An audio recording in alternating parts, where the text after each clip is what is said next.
All right, let's just start the Q&A. We're doing this because we wrapped up season 2, and so we had put the poll out on Twitter and asked a few people like, hey, does anybody want to just hear from us? Because we constantly get like a bunch of questions, and figured it would be good for us to just check in and do some, Q&A stuff and talk about how we're all doing. But in case, because we don't actually do it in any of the episodes, other than in the outro, do we want to go around the table and just like introduce ourselves real quick? No. All right, well, we can skip you then. Lex, let's start with you. I am Tim. God damn it. You didn't specify. In case it's not clear. I am Lex, the ST for Path of Night. All right. Garrett. I voice Johnny Saxon. I'm Erika. I voice Wynn. I'm Tim, and I am Miles. I'm Rebecca. I voice Britta. I'm Rob, and I voice Neil. I also like that we went around and everyone was like, I voiced this person. Tim was like, no, I am Miles. I am Miles. This is the difference. That's actually one of the questions we'll get to later. Yes. All right. Before we get into like the actual questions and stuff, because we had asked for questions on like Twitter, I think we did on Facebook. We definitely put it in front of some episodes. So we got a bunch of questions from a ton of people, and we'll go through. Thank you everybody who sent questions in. Thank you. Thanks. Before we do that, though, I kind of want to talk about, like, now that we've got 2 full seasons, 50 official episodes, 5 in-betweens, and a special Halloween episode, like, we've been doing this since 2019. Like, how's everybody feeling? Do we want to narrow that question? How do you feel now that we've does anybody how do you feel after 3 years feel surprisingly short. It Yeah. does. Yeah. Big same. I think when I don't know if it's the same for you guys. When I was younger, 3 years seemed like a long fucking time. Now 3 years is like a blink of the eye, and I'm getting really terrified about being old as dirt. Yeah, fuck yeah. I just had a birthday, and one of the first graders I was working with wanted to do the "Are you 1? Are you 2?" So I let him go, and so he gets like, "Are you 25? Are you 26? Are you 26?" And I'm like, "You're not even close, bud. You're gonna drink some water. Keep it's going. gonna be a Let's minute." take a break. Baby boy, yeah, I'm 25. Just believe that lie. just go. Save yourself. You're not gonna make it high. Oh God, I don't want to do CPR on a 7-year-old. Just never stop him. He's like 112, 113. I'm like, keep going, kid. I am ancient child. And this, I am beyond time. And this joke applies to all of us, except for Rebecca. Rebecca, you were what, like 17? Shut up. 15 or something? I don't know. I am a 27. Don't answer his questions. You don't owe him that info. Yeah, you can just don't.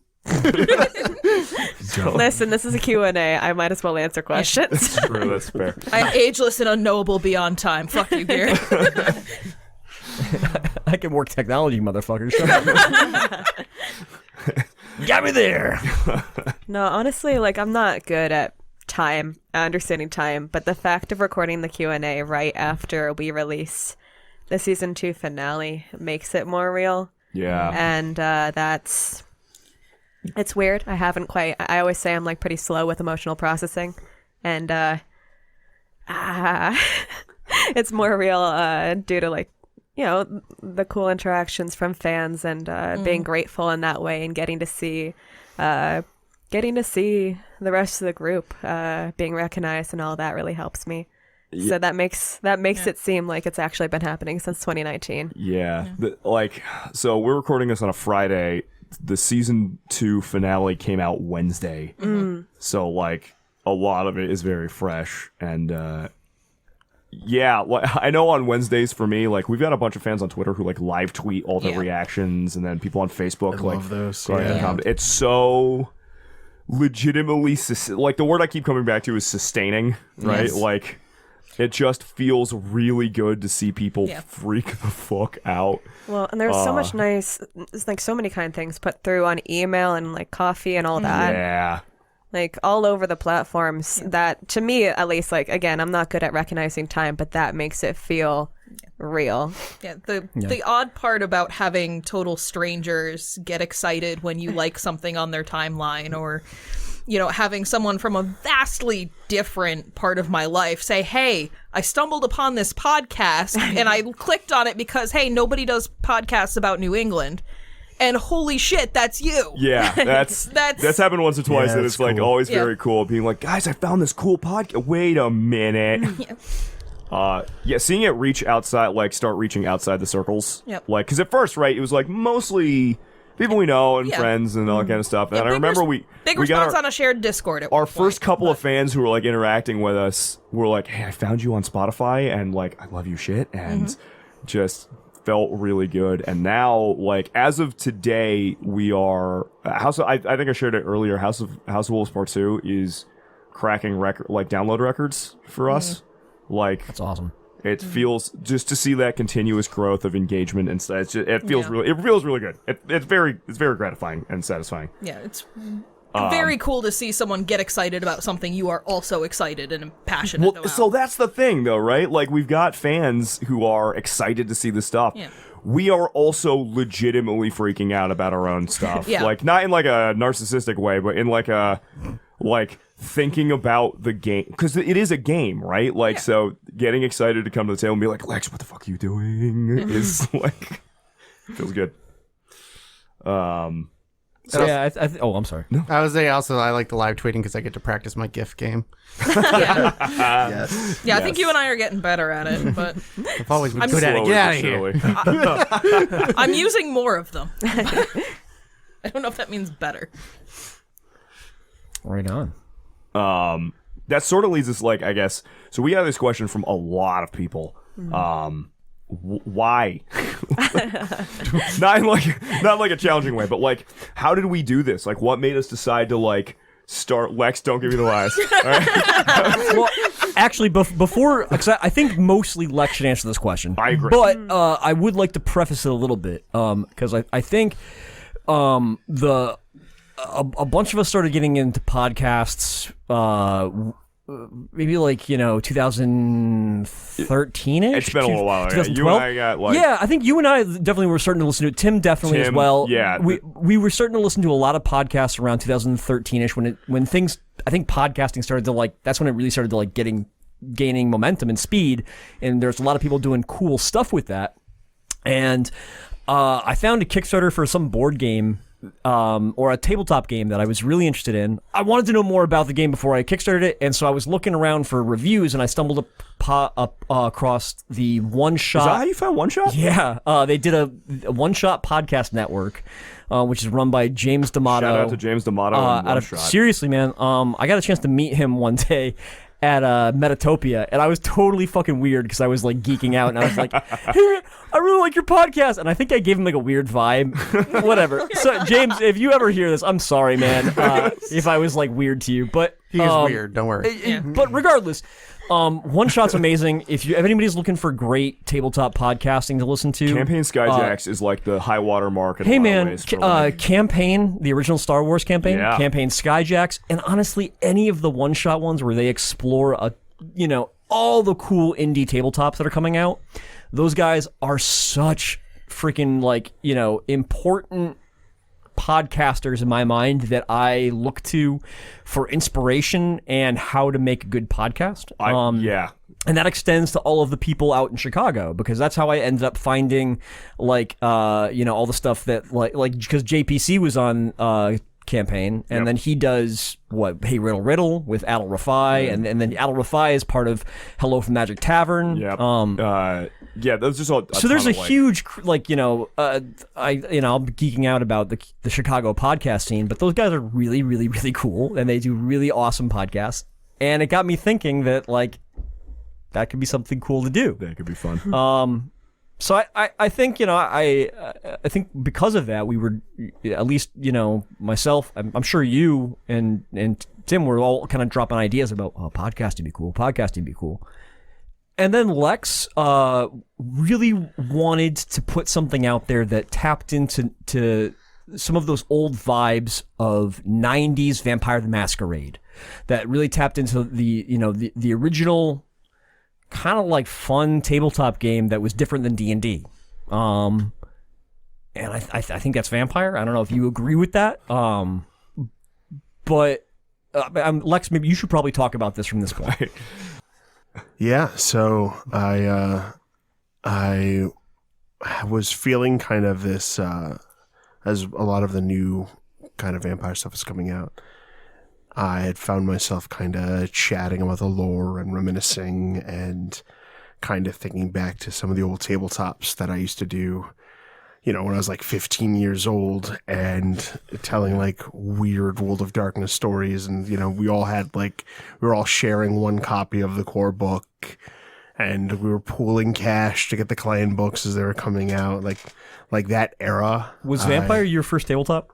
Werewolf the Apocalypse was my first World of Darkness tabletop. What was your first tabletop? The first tabletop I ever ran. Is that a question? I've got so many questions. And you keep jumping the gun. I'm sorry, man. No, it's fine. No, you're good. You're good. The first tabletop I ever ran was Dragon Ball Z. Are you serious? Yep. And it was interesting because in a lot of ways the system kind of just didn't work. And because it was a tabletop game, you'd end up with like... So in the show, most fights are one-on-one, and the characters would kind of take turns, like shooting their shot and trying to be the one that like beats this bad guy. And it didn't really work as a tabletop because it just kind of became like, you know, APC's dogpile this one guy, and he's like just super dead, no line said. So I ended up having to kind of make all these like little rules, and eventually it became this whole scenario where it became more about kind of like in wrestling terms, mic work than the actual like dice and powers and whatnot. And that kind of got us wanting to try other games. So and World of Darkness ended up kind of being the best means to like have lore to discuss and have rivalries and kind of be able to get a little over the top, but keep it, you know, within the realm of the story we're trying to tell. So that's kind of how I got there eventually. Yeah. So like some of the like further questions from people were things like, so, you know, talking about the lore and like why did we want to do like what was the process of like turning that like, hey, I'm having reminiscence about Vampire into like the story you wanted to tell? Why do an actual play? Like Garrett was talking about, like, you know, the podcast stuff that we were talking about, but like for you, like I remember you and I talking, like sitting at the house at one point, just shooting shit about stuff and kind of being like, well, we just fucking could. What was like that step for us, or for you between like, I have this idea and like, nah, fuck it, like let's find a mic somewhere and let's do it. I mean, I think we bounced it back and forth, and while I was kind of hemming and hawing about the idea, it was actually Tim that was like, hey, this is actually kind of viable.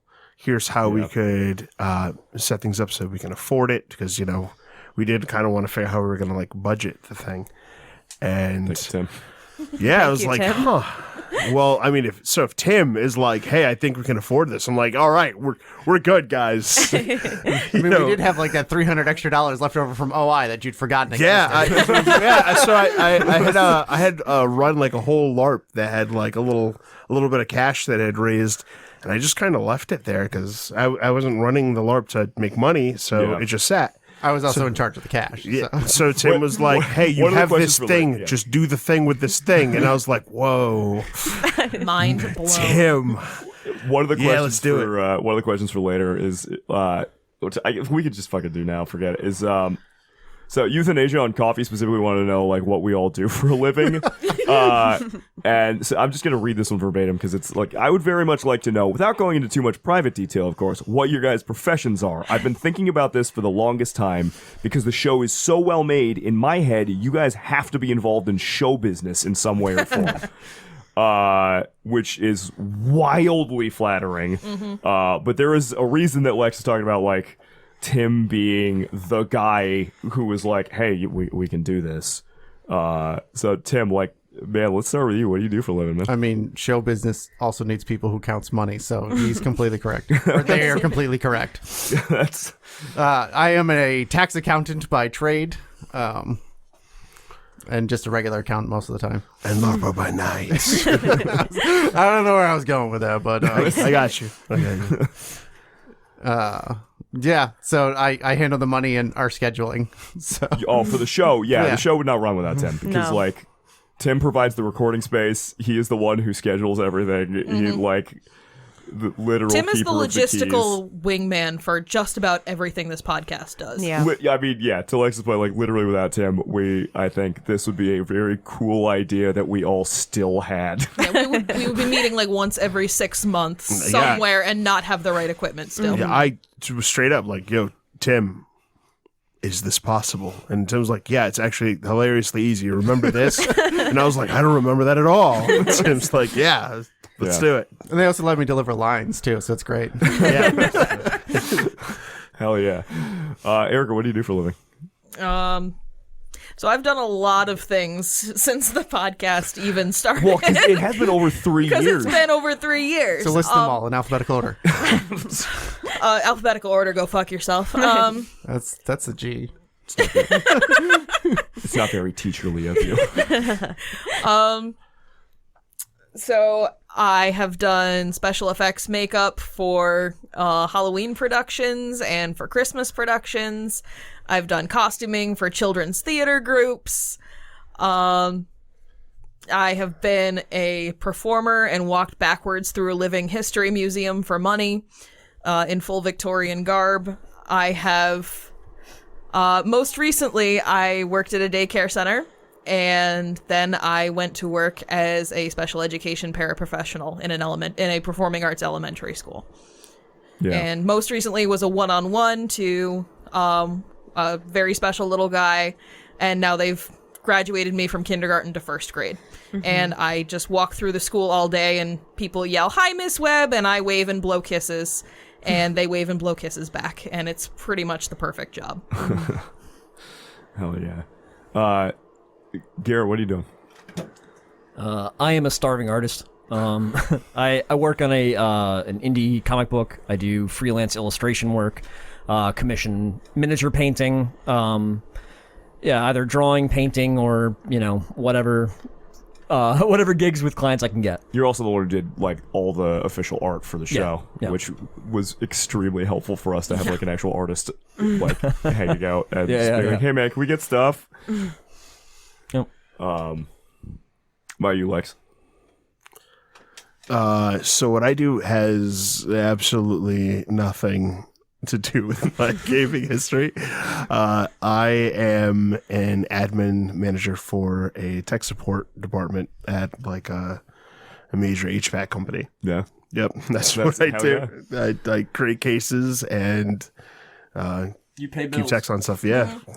Hell no, It's just- no. That's it's like that's one of the things that we sort of talked about when this question first came in. We talked about like it's kind of fun because this is like you guys have to be involved in like show business. Like, nah, we're just like some fucking regular ass people. Like, That being said, if you want to hire us for show business, fucking. I mean, yes. Yeah, we're in. Talent agents, please contact. Contact me. Yeah, all talent inquiries should be directed to Tim. I'm an ex reporter. I'm currently a communications director, so I do a lot of like brand management stuff. But like, You used to be a newspaper I used to be a newspaper man.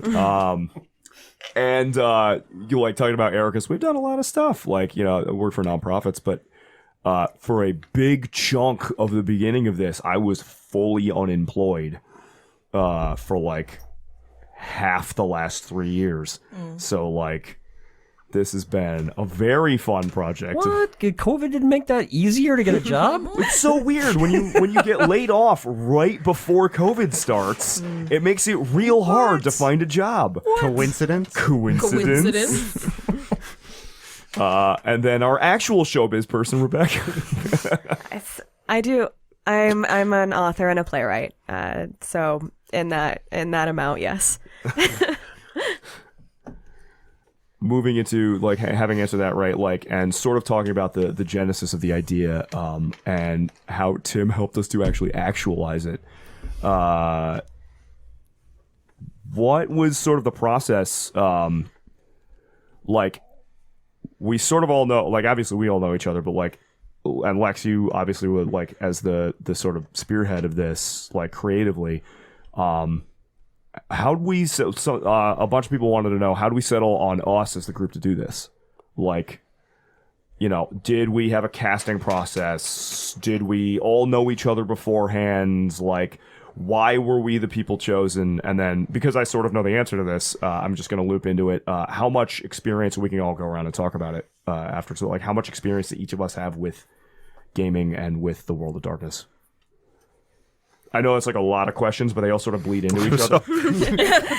Well, the answers, the answers to the later ones, like bleed into the other ones. In answering this, we're going to veer We're off going to the be path. talking Yeah. veer off That the makes path. We had a lot of perfect different sense. people ask these different questions. So to start with, like, why are we the group? Why, like, how did we all come together to do this?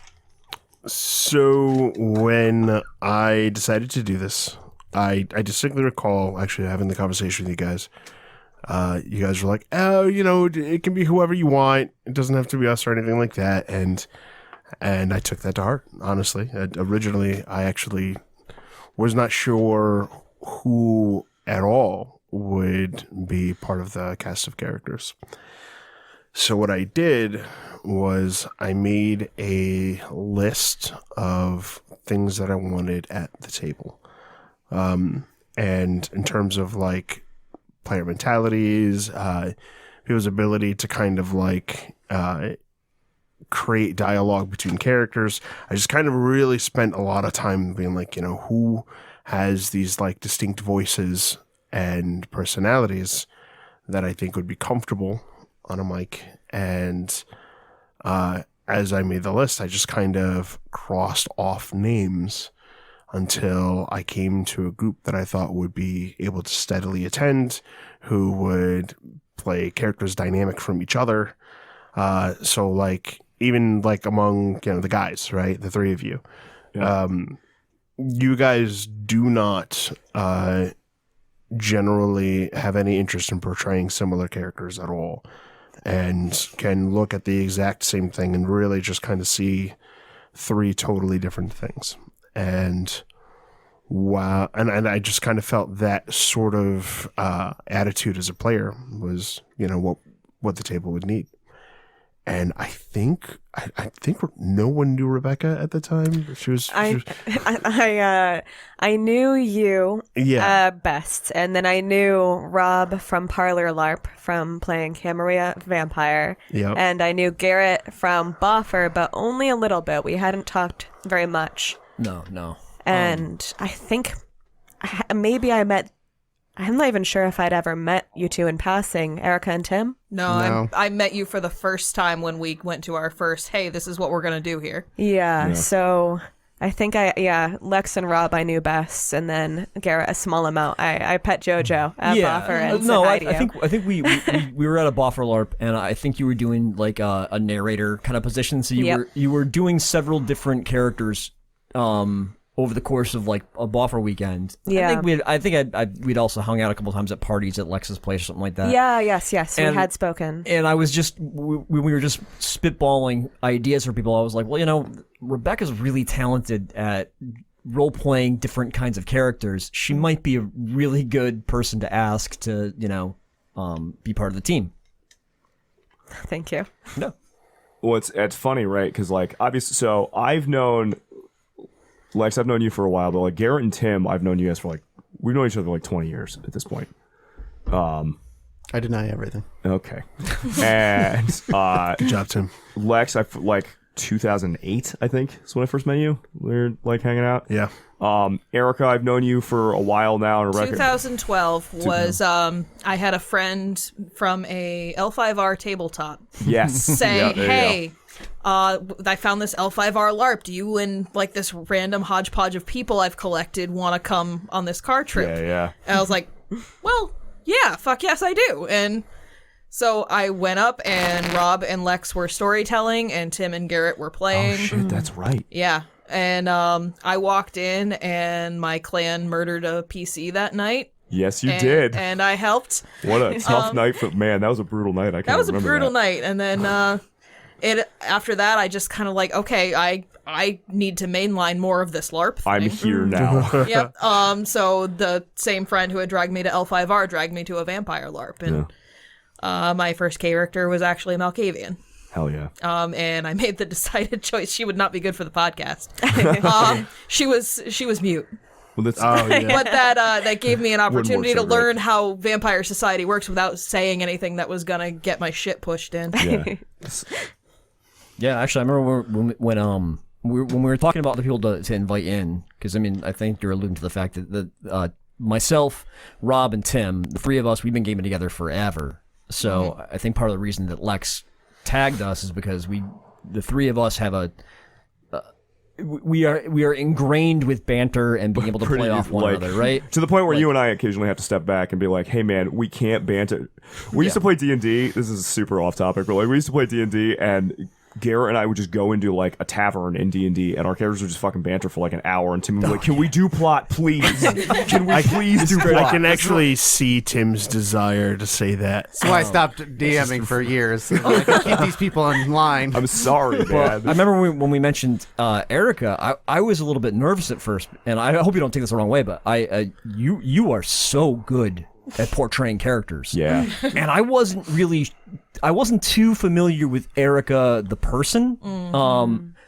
I was very familiar with all of the characters you would play at Parlor LARPs, and you go all in. Yeah. And it is intimidating, and I wasn't sure if the person behind those characters, how flexible they were with being in other groups. And I mean, I eat all of those words. Like, you are just an incredibly talented role player. 100%. Yeah. And you know, like probably one of the best additions to the group that we've got. Like, truly. There's I feel like LARP and stuff. There is something that like the audience will never see, sadly. But like Erika and Rebecca both have like particularly do this like physicality at LARP. Like, you guys are both so good at like that. Occasionally, like I remember some of the recordings very early on. Like, and we're all guilty of this. Just like, man, you got to say that stuff out loud because like nobody can see how good you're being right now. It's gotten to the point where sometimes I'm role-playing Britta with an awkwardly straight face because I have to remember to narrate what she's doing instead of doing it. I forget to narrate the things Wynn does because I'm just busy doing it. Sometimes, and then sometimes you like graphically describe how you're making hand job gestures at people. Like, it's Well, that's important things that I need the audience to know. Very important. I don't want to speak to everybody but like for me, yeah, like some of us, we didn't know each other as well when we first started, and for me, like this group has become just the process of doing this has like, you guys are some of the best friends at this point. Like this has become very tight. Yeah, this is my go-to group This for is- like, this okay, is if I us want to do now. a thing, this is who I look to do a thing. Which, to Lex's credit, right, like putting together the right group where everybody is just clicking, like, is, for Rebecca and me to come in kind of late to the game because you guys have all known each other the longest, longer, and to have us just kind of fit in so seamlessly, really kind of speaks to Lex's skill at judging character. Yeah. I was so nervous. I like, from my perspective of everyone knowing each other, and then like especially being younger and like knowing that each and every one of you just has years of role play experience that you've used and gotten better, and like it shows in your talent. I actually remember I was specifically really nervous that I'd like basically just been picked to fill the gap. It was like a paranoia that I had at the beginning. I was worried that I was picked for the same reason. Don't worry, guys. I was picked to fill the gap. You were all you guys are off the picked hook. to fill the gap, okay? All right, everyone. There we go. We're all on the same page. All of us are gap fillers. I'm the gap. Mind story. the No, I gap. get it. Yeah. No, but like over time, as you were saying, I mean, it's just putting our hearts in this project. It shows, and like having that really pulls it together. Yeah. And one of the things that this table does really well, and I did comment on Twitter at one point, it was after Wynn's big disclosure about her child. Yeah. We stopped the table a couple times, and they came. The episode where she one-shotted someone and the episode where she broke down about her lost What a child goddamn were roller coaster. one goddamn day. That was one session, yeah. That shit was one crazy. session. And so I was riding high and I needed to be talked down from that. And I was riding low and I needed a minute. And at every single step, this table really well was just like, okay, let's take care of Erika. We talk. I mean, fuck. Let's just jump into it. Like we target we put the content warning at the beginning of every episode, right? Like, hey, there's some shit. This fucking World of Darkness. Like, there's some shit. Yeah. And one of the lines we put in there is, we've all talked about safety and consent and comfort. And that's not like we did that early on, right? And it's like, hey, here's what we're gonna talk about. But like, that's also sort of an ongoing process constantly, and that's Yeah. to me, like a very good example of us just like checking in and making sure shit's good. And I mean, I think, so often years of experience role playing is not necessarily a good thing. Yeah. you can become Right. complacent. Yeah. And also like if you don't strive to get better at what you're doing and be aware of what it is that you're doing, right? And I feel grateful that everybody at the table here is very self-aware and interested in getting better at communal storytelling, right? Yeah. And I think part of that a lot of people are interested in like, the indie gaming community is looking at, well, all right, well, what are games? How do we make them better? What is role playing? That does weird things to you mentally. Yeah. Let's be careful about that, and let's give each other support when we're, inhabiting different personas. Like that's and I think because we've had years of experience with this, we've, I think when we first started playing D&D, we were probably some pretty bullheaded with each other. I know I definitely had some moments that were not good role playing. I I would was like just to just reiterate right now, for the record on air, that the mermaid was looking at me and you can suck my ass.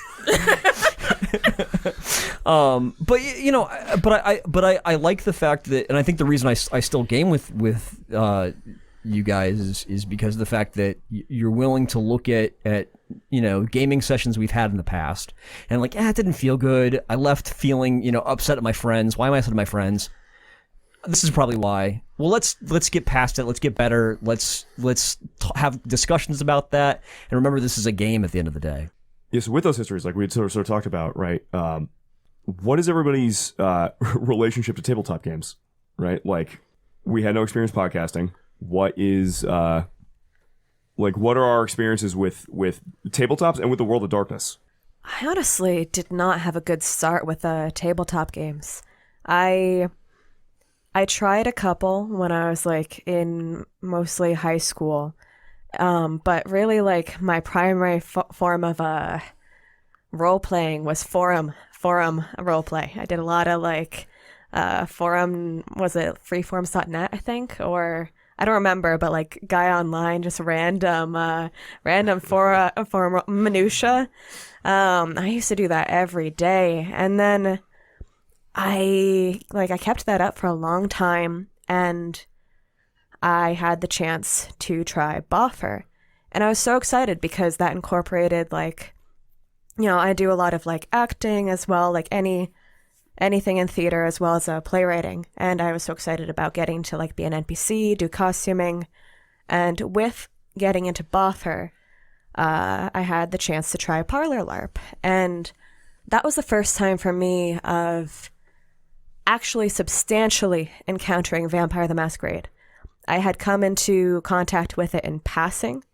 I'm pretty sure I probably accidentally played really shitty versions of it on Guy Online. I'm pretty sure I signed up for like something like that. But I remember, I making a toreador for a local parlor LARP. Our local parlor LARP was my first interaction, and I learned the genre in that way. And I was so excited about it, being someone who has very like gothy alternative interests and style. It was something that like had been on the fringes of stuff I loved for a very long time, but I had never had the chance to really engage with it until then. So I think when we had started this podcast, maybe I'd been LARPing for 6 months. Does that sound right? Something like that, I think. Yeah, you were very early in. Yeah. And I remember that being part of why I was leaning towards Britta having amnesia, so that I could, like, maybe if I, like, I was doing okay learning genre. I like learning through doing, but definitely helps when you have, you match a character to your capabilities. It really gets you through a lot. And I think that was, I don't think I'd ever played Vampire Tabletop until this at all. Man, my first Vampire Tabletop was at a father and son's hobby shop in fucking Manchester, Connecticut, when we played Dueling D20 Vampire the Masquerade, because I didn't know the rules. Oh yeah. Ask Adam about you were a this. vampire player from the beginning. Wow, that was my knew first it. game. We played that together at the fucking hobby shop, and it was us and the two weird old men that played there. And it was very weird. I remember playing a Bruja. I remember being covered in duct Also tape. knew it. Like keeping my intestines in with like duct tape and stuff like that after like multiple combats and everything else like that. But my first World of Darkness was Werewolf the Apocalypse, actually. And that was because of the card game and specifically because of Curb Stomp. Oh, yeah. I remember that. Yeah. Yep. It's very Wait, what is specific this? card.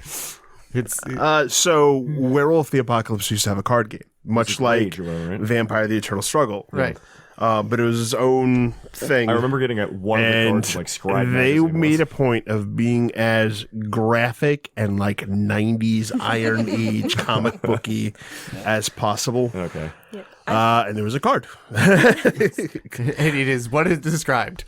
I've warmed up to tabletop since we've played this, but I still haven't warmed up to card game and tabletop inspired card games, or like how that works.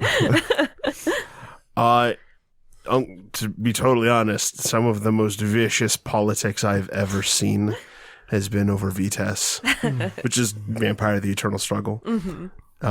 It's kind of designed to be this multiplayer game, so usually 3 or more players at the table. Mm-hmm. And while there are certainly card mechanics, which are, very important to the game, there's also a lot of, hey, man, if you do this, I'm not going to, attack you, and we can work together. And then, of course, because of the way the game works, there are inevitable betrayals and lots of drama from it. It's good. It's fun. Yeah, I'm good. You can go. What? Seriously? So, What? no, Which never mind. part? Wait, Continue. I No. mean, I started playing D&D back when I was 6 or 7 with my uncle, and then I bought the books because I didn't have anyone to play with for the better part of a decade. So I was very good with the rules and less good with other people dealing with my rules. Tim had a 10-year training montage for mechanics. I And remember that. I owned a lot of books before I started running into people that would play. it's funny, I had the opposite problem. I did. And then I still collect a lot of books. That's true. Yep. As someone who stays in his house on the weekends, the living room is literally a third filled with books. I just want to shout out to past Tim's role playing. I'm just gonna look at Garrett and say, "Who calls you Sunset?" And that's it. That can be an inside joke for 3 people. Fuck But that! I'll throw him under the bus. There's the first campaign that we played together where Tim was the DM. Yep. The big bad that we were chasing kicked the shit out of us. And then Tim's self-insert NPC just stormed out of nowhere and killed the big bad. And it was the most hey, thanks guys for playing. Watch me be cool while you guys are all just on the ground fucking bleeding out. And it was all right. Well, even Stormin, he was with you guys. He just killed Sure. hey, I was. Tim's character's you guys don't know the mechanics enough. I've been working on this for a while. To be fair, the group had to give me a ring of luck because I could not roll a d20. I couldn't. Garrett infamously bad at rolling dice. I'm nodding. I just realized the audience can't see that. So I came very late to tabletop gaming. I was raised in a church that basically said, if you do this, it is a sure path to hell. And my mother was very worried. And then I realized I was 27 years old and I didn't need permission to play games anymore. So I started playing every tabletop that people would invite me to. And now you're going to hell. And now I'm probably going straight to hell, but they're all coming with me, and we're going to set up a tabletop there. And we all don't have anything to do anymore, so we'll actually show up. But I was in a group where we played a lot of different tabletops. We did X-Crawl, we did BNS Vampire, we did Call of Cthulhu, we did what is it called? It's very old. It's I'm gonna hate that I can't come up with Rollmaster. Oh, wow. Wow. Yep. I was I know that, yeah. I was an elf dragon slayer with stilt walking as a random skill, and it all happened to coincide in one glorious scene where I ran across stalactites to slay 2 dragons. It was fucking shit. phenomenal. I shouldn't remember that. That was like 8 years ago. But the moments of the good tabletop moments stick with you. But I got my start with L5R, and then I met a lot of really great actual role players through tabletopping. And that segued into being invited to the L5R LARP that Rob and Lex ran. And I'm then jealous. it was a lot of fun. And then that hey, we run this other, indie LARP on the same weekend as L5R. It's called 7th Sea. AEG weekend. AEG weekend. And it was just such a great weekend, and So exhausting. it was so exhausting. yeah. But we were good so times. much Took younger. the rest of the week to recover. Yeah, Some good times, though. yeah. Yeah, it was good shit. I feel like meeting good role players makes, like, for me, like I met good role players through like Buffer and Parlor, and that made me love tabletop. But if you meet good role players through tabletop, which I now have good role players in Yeah. tabletop, Well, I met- it pulls you in so much. Yeah, I met good role players because I met the tabletoppers through theater. Yeah. So I met a lot of people who were really involved in the RP and less so in the mechanics. And unfortunately, that would culminate in 2-hour-long side scenes between the ST and one character while the rest of us were like, I guess we're getting sushi for dinner because it's gone over 2 hours, so he's paying for sushi now. There were rules of conduct. But eventually it segued to LARP, and now it's kind of culminated in this amazing tabletop, and that's more of a combined story than anything else. Yeah. So for me, I think my first tabletop was Dungeons and Dragons. I actually played it when I was like 10 years old. And I enjoyed it so much that my dad busted out his like old first edition box that he had in the basement and was like, here you go, just have fun. And so like that was it, right? Like I was big into miniatures games, like Hero Quest, eventually went into like Warhammer and stuff like that.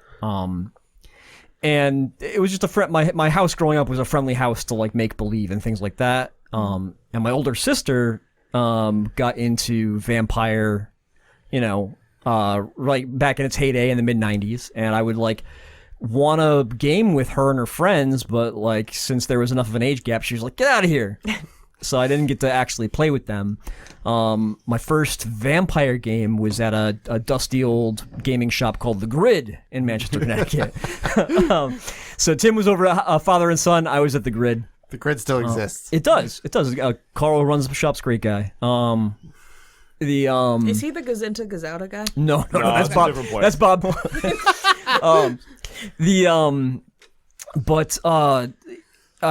It wasn't a very good game because it was a local gaming shop tabletop of Vampire, which is it's like like you had the experience. It's not that great.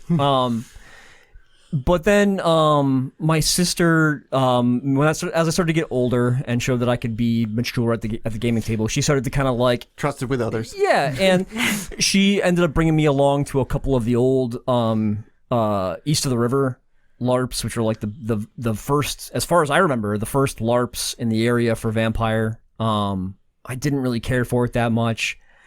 And she kind of introduced me to some other people in the gaming community. She actually introduced me to Chris. Yep. and was like, "Hey, you're about to go to high school. There's this kid, Chris, you might actually be friends with," and kind of like introduced us. Chris is like the glue between me, Tim, and Rob. Yep. He decided to bail on us and move out to the West Coast. I don't even think he listens to our podcast either. So like, we can bash him all we want. Yeah. But Chris is an amazing storyteller, amazing role player. And I he definitely kept us together and kept us going with that. And from there, I think my sister at some point eventually convinced me to come back to like doing parlor LARPs. Because I wasn't a big fan. I preferred tabletopping, but my sister said, you should come. I think it was actually L5R. And once again, she was like, "Hey, there's this cool dude, Lex, that you might actually be friends with there." And I was like, "I don't know. Last time you introduced me to someone was Chris. I don't know how it's like, He abandoned me. I don't know if you're a good judge of my character or not, who I might like, but no, once again, my sister was right. She doesn't listen to this either, so she'll never hear this. She'll never hear this. But and then I met Lex, and our characters like had like a fucking like intense first meeting, and We after instantly had drama. yeah, but like there was a glint in the eye of like, oh yeah, you're down to clown, let's do this, and Okay, that's not how that works. but but truthfully, like It can. Was this the Daigo's time story? yeah, they're Okay. and This is what led to it, yeah. But Okay. like our characters immediately had drama, and we were both down to enjoy like kind of like having that drama play out.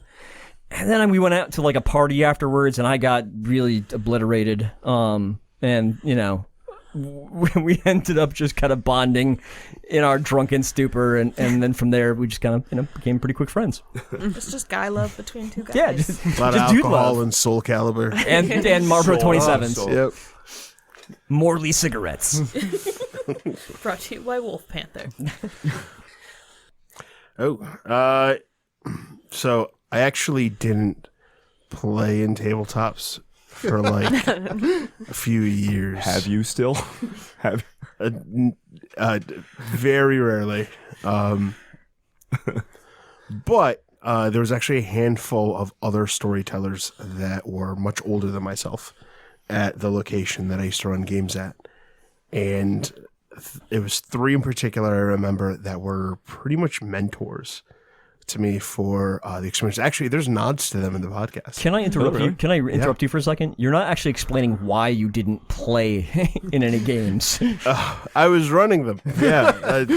How many Obviously. years? Actually, so there was a while What time where is it? I would be like, "Hey guys, I don't know if I want to run a game," and someone would like, "I will buy you a bunch of packs of cigarettes right now," and like the book to run the game if you run the game. And I was like, "All right, guys, make characters," and that they got me every time, and it was actually a lot of fun. But it was three storytellers that were kind of like these mentors, and I remember because each of them ran what were pretty much my favorite tabletops kind of coming up. And one was my friend Les, who was a retired police officer and was running a Vampire the Masquerade game. And when he ran a Vampire the Masquerade game, it was a big table, a lot of like really kind of interesting characters. And the game went for like a few years. And that is where the killing spree came from. Is that really where the killing spree That comes is from? where the killing spree came from. That's awesome. Wow, And that's amazing. I remember being specifically like wowed by the concept of it. And what he did when he ran his tabletop game, he was like, "I'm going to set it in 92. And I'm going to go for like a lot of grunge vibes, and it's going to take place on the West Coast." And a lot of the decisions I made when kind of thinking about what I wanted this game to be like actually came from like blueprints that he had shown me when I was kind of first really like learning how to tell like a more convoluted story in a tabletop game. Yeah. And Killing Spree actually comes from him. Jack, who is a member of the Killing Spree, who has not seen a bunch of screen time yet, but there's some stuff for him. Oh, good. You don't have to. Jack was a character he played in a tabletop game that I ran. That's And awesome. he was such a blast to play under and to storytell for. And so that was kind of where I really figured out, I think, how Vampire works as a game. And in addition to him, there was a guy that we called Cyberdan, who was he was cool because his whole thing was, I mean, he told tight, very like visceral, interesting stories.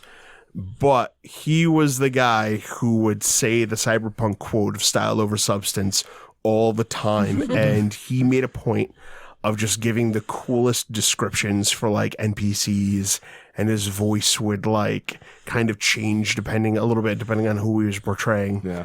And then there was a guy who we named Slain. We called him Slain. And he had actually written his own fantasy setting and had gone into this incredible detail. And he was so passionate about it and so like interested in this story that you could ask him pretty much anything about his world. And it's not even that he would be able to come up with something on the spot. It was that he had already like envisioned it. And that was kind of like really inspiring to me, because I really saw the value of building this like flowing living world in your head, so that when people are like role playing in that setting, you're just kind of like on point with descriptions and characters that really kind of fit what you're going for. And it's kind of like those three that I really looked to as these sources of like wisdom as I was, smoking cigarettes and like telling edgy stories. That was the kind of the core. And after that, it was like LARP. And even then, I was like when I was first attending LARPs, I was like, this is nowhere near as cool as what Les is running. And I was like, I was so grumpy about it at first. But I kind of, came to see like, while different, it has its own mystique and magic. Yeah. Well, also, like, just because you've told us this story, before finding out what LARPs were, weren't you running like 20-person tabletops? I ran a like a psycho. I ran a 25-player Werewolf the Apocalypse tabletop game. God damn. And it was consisted of 5 packs. We had 2 big rooms that we played in, and each pack kind of had their own table. And they would do like a lot of like role playing on their own, and they would kind of like talk to each other and coordinate big plans amongst these 5 packs of werewolves. And I'd be running small scenes for them. And over the course of like a 9-hour tabletop session, they'd eventually be like, all right, all the packs are coming together, we're doing this thing. And then I would run a 25-person mass combat on tabletop. Oh my Damn God. it, Lex. Like 11 o'clock at night at that point? Do that shit. No. No, it was like 2, and we went to like 5. And it was weekly. Oh, God. But man, it was so fun. It was Stamina's a lot easier to come by when you're younger. Yep. Oh, damn. smoking cigarettes outside, huge circle of players just kind of like chatting as their characters. I had no idea LARP was a thing, but like, when I found it, it was like, oh, okay, maybe I was doing that wrong. No wonder combat took so long. Mine was I same as Garrett. Like I 10 or 11 or whatever. I played with my cousins once, the D&D, my first game, and then didn't really play. Like, I played like a couple times, and then end of senior year in high school, I was like talking to Chris about doing stuff, and Chris was like, yeah, I play D&D, and I was like, oh, like he was just talking about D&D, and I was like, oh shit, I played that once, like that was cool. I had kind of a fun time. Nobody ever played with me. He's like, well, that's cool, come we're having a tabletop on Saturday, we're coming. We poached you. Make a character. Shanghai. And I was like, I don't know, man, I don't know if I want to make a character. It's just like, I don't know if I'm really into D&D. It just was fun at the time. He's like, that's cool, fine, fuck you, you're making a character. I was like, all right, cool. And I showed up and I made my bard, and I played with Tim and Garrett at the table. And then that game ran for a long time, and that's how I met you. Also shout out to Jeff and Beth. Jeff and Beth. That was our crew. Our crew. I heard you died. So You've heard that story at least once. You've heard the story a million times. Legitimately though, that story. So that story of that. So I made a half elven bard, and we were doing a thing, and then Garrett's fighter got possessed, and he Tisk. he could, So here's the thing. no. We already, This is gonna be a compliment. we to you. already, but we already established that I am terrible at rolling dice, Yes. right? Yeah. Except when it doesn't count. Yeah. And Oh, this counted though. This Garrett's did count. character gets possessed, and it's a whole thing, and he hits me for a bunch of damage, and I'm like, I drop, and Chris is like, it's one of the only mistakes Chris ever made. Chris is like, well, you don't drop, man. You're like a 9th level bard. Like, you got a lot of hit points. Like, you're fine. You don't drop. And I was like, I don't know, man. I got hit for a lot. My dude's just a bard. Like, I think I cry. And he's like, no, you don't cry. You're fine. Yeah, Rob is legitimately like, no, my character crumples on the ground and starts crying because I just got hit. He's like, no, you can stand on your feet. And so I'm like, okay, and I try and like fix Striker, and it doesn't work. And then Garrett fucking crits for max yeah, damage and bisects me in half. This is in second. it was like the best. AD&D. It was like the best roll of my Best roll entire you've ever life. seen. And I just fucking dead. And I was possessed by the DM and killing my friend. It was the best attack roll and damage roll I've ever had. So what ended up Ever will happening have. though? So the game that Chris was running was a low magic game. Yeah. And so like Garrett like broke from the party and picked up my body and like went back to our fucking like Chris's old PC because Chris was running at the time. Because Jeff had been running and Tim ran. Like it was the same campaign with rotating DMs. Yeah. And Chris was running, and so his old PC was a cleric. We didn't have a professional DM like Lex at the time. Yeah, we needed a Lex. Someone who's chronically DMing. We badly needed a Lex. So he brings my body back and is like, I do a resurrection ritual, and I'm like a weird half dwarf at that point, and those all sorts of stuff. And I remember talking to Chris and hanging out and being like, man, this feels kind of like narratively unsatisfying. Like something feels weird. I got my character back, but like something feels weird about this. And Chris was like, I know, I don't like it either. Yep. And something feels weird about that. And it was D&D. Like, people resurrect in D&D all the time. Even though we were in a low magic setting, like, it's something that happens. And so Chris and I, like, outside in the dark, like, neither of us were smokers, like, we were smoking, but we were essentially, like, taking a smoke break and sitting outside in the dark at CCSU. And Chris is like, yeah, what are we going to do? And so Chris and I came up with this plan to, nope, because all of our PCs had, like, evil doppelgangers and all sorts of shit. It was like, well, how about this one's yours? And we conspired to keep me dead. And like I played the fake me for a little while until it was time to do the big reveal, and then there was a boss fight, and then my PC was fucking dead. And it felt way better. And that has like been the reason I bring that up is like that has been narratively formative to my understanding of how to like roleplay and how to this fact is like, yo, no, dude, like I know it was a random roll and I fucking died, but there was story and narrative there, and that's where I wanted to stay. And then with like the game, because like we were all in college and like whatever, so we all went to different places. The game like didn't really continue after a while, just because that's what happens. And I was in a couple other things, and had played tabletops and stuff with you guys over time. And then in like 2008. Garrett was like, hey man, I'm playing this like samurai thing, and I was like, that sounds dumb. I don't want to do that. I like tabletopping, and then like, I managed to amp you up into dumb ideas, which is I think a consistent that is a consistent part of our friendship. Yeah, is that I will start joking about some offhanded comment, and you will talk about wind something you up that into you are like taking into, it serious. Yeah, and then I'll do the thing where I'm like, this is stupid, I'm not doing it. Hey Rob, you want to invest some money in this miniatures game? But if I fuck, dude, I'm sorry. but yeah, so to this day, I was like, I'm not going to do that. And then like a week later, it was like, well, I'm not going to do that. But if I did, here's what I would do. And then you were like, well, that's how it worked. And then a week later, I'm like, so I'm not going to do that. But if I did, here's the thing. And I built a sheet. And then like it just goes on from there. And then I went to fucking L5R and I played in L5R. And again, my character got killed because of Garrett.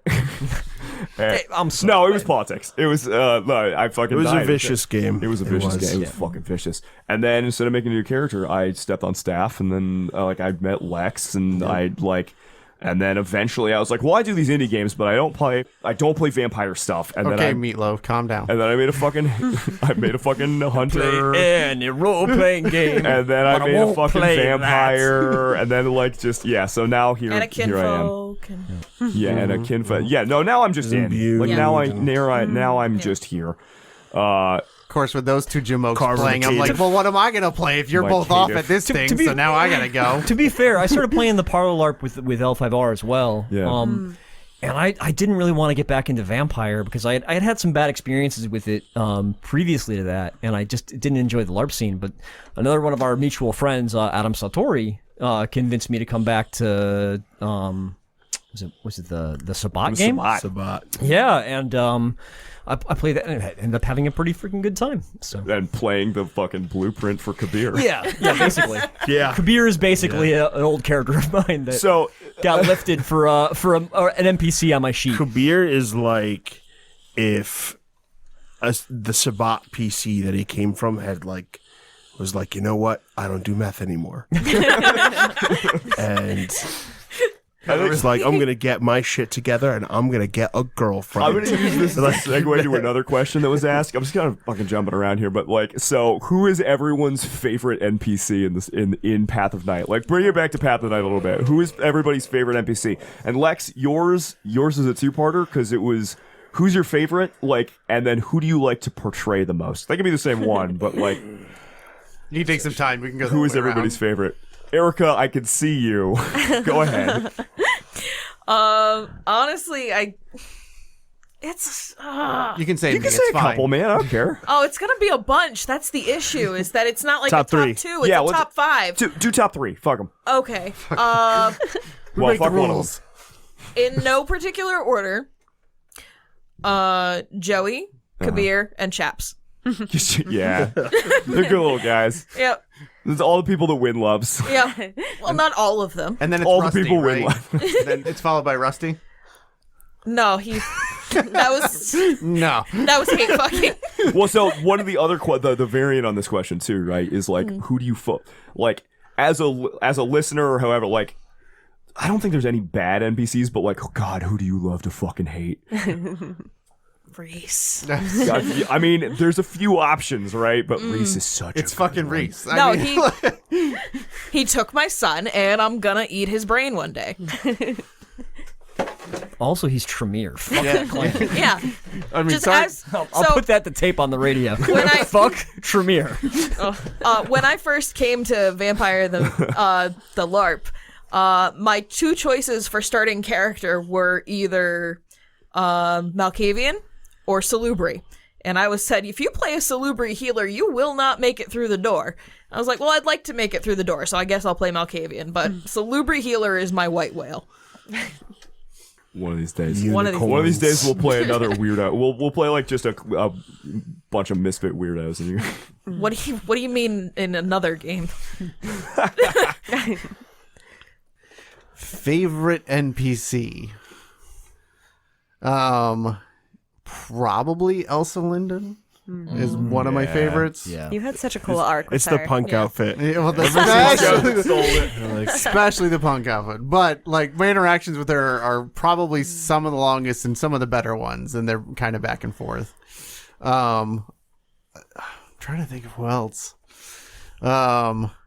That I immediately ended up hating for various reasons. A-Dog and C-Dog. No, I understand that they're half vampires. It's fine. Oh no, I forgot. Oh no, Are you bringing them back? she was. Oh, Lex. Do we have to record a thing? We already released the Hey, we They were no, I can't. They Well, were no. supposed to be in the finale Were they gonna be assaulting the mansion? as shovelheads. Yeah. Oh, God, I hate that I forgot. You know, to be perfectly so honest, sorry. they still have to get out of there in a van. You've got time. and I had this whole vision in my head, and I just Well, now it's a vision in our heads, and we need you to make it real. vampires. just so We sad. can revisit it in a flashback. Yeah. Weekend Nightmares is Hey coming man, up, I man. made a character who could see the past for a reason. Let's. I wanted so bad to have them be like, "Hey, sup guys?" Just so You guys here pleasantly eating surprised elders to too? see you. Yeah, you support too? Check it out, we bagged Madonna. Hey yo, now I know y'all be loving this shit right here.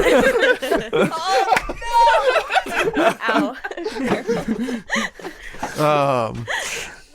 After Elsa Linden, I think, other than my own sire, who's been on screen very rarely, but Yeah, but every time he comes out, he's supportive and loves you. Yeah, So like, And the whole game changes. Yeah, he's a big impact on the direction of the character. I think I really enjoy when I get around to it. I love Weathers a lot too, oh, Weather's fucking great. and Nofrit. Is it Nofrit or is it Nofrit. It is Nofrit. Nofrit. Or was it Khalees? Was Khalees the one he interacted with? Khalees is the one you talk to. Nofret is the, like... Architect of my demise. Yeah. She hasn't really been on screen, right? She came on screen and like glared at She him. was seen. Yeah, she was definitely seen.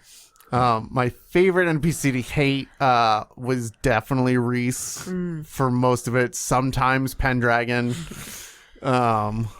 Yeah, man. Those are definitely the two biggest ones. I'm surprised you didn't put Arabella on your list. She occupies a weird nexus between the two. She's like caught in the middle of like, I fucking hate this bitch. I think I used to dislike her a lot more till we had our rooftop scene. Like, and it really solidified the fact that we're like very tired of other vampires bullshit. She was definitely like, you're so handsome and smart. And he's like, oh my God, you see me. and Neil's like, friend, she's infernal. This is very bad. And like, shh, no, just stop. Okay. Whatever. So am I. It's not important. Infernal. I got this. Who's to say? Okay. Yeah, what are even demons? Like, shut up. And Neil, seriously, what am I going to need to know about demons? 2 hours later. What do we know? I mean, I haven't thought of it yet. Rebecca. I can go. Yeah, go ahead. The Garrett. list is so. Um, We're giving you more You time. didn't know. You didn't. So, once again, I'll give a couple. There's 3 NPCs that I think really have stuck with me so far. The first 2 are Johnny's allies, which are Weathers and Kabir. Kabir is great because I love the clan Ravnos. They're one of my favorite clans. And I love that kind of just like trickster kind of character, and having that as like one of your best friends is fun because it always is it's a monkey wrench you can throw into a scene where it's like, oh, you know what? I'll call backup. I'll call the guy who's unreliable and it makes things go crazy, right? And then Weathers is I mean, he's definitely patterned after Theo Bell, right? And Theo Bell, if you don't know, is the most badass character in all of Vampire the Masquerade. He is the freaking man. And so getting to have kind of like Theo Bell light on my sheet as like my mentor, awesome. And it's just fun to have that kind of like old man come in and be like, all right, kid, let me show you the ropes. Like that's fun. Yeah, So I love... Kabir and Weathers are kind of like the two halves of Johnny. So I absolutely love those 2 characters. My favorite NPC, I wish it's criminal that we did not get more of him, which is Shaw. Yeah. I remember Lex explaining the concept of Shaw to me and being like, I hate this motherfucker already. But like in that way, like the perfect kind of heel, Yes. right? Garrett was tilted about this dude before we played session 1. But like, in a way that like a heel tilts you, where you're like, oh, that guy, he's so hateable. I love it. Yeah. And Shaw was perfect, and like I'm still bummed that he got killed because I hate. So Did he get killed? yeah, well, I mean he did, Keeping right? it in the passive voice, I see that. Someone tripped He was- face first into my teeth. Well, but I mean here's the thing, like.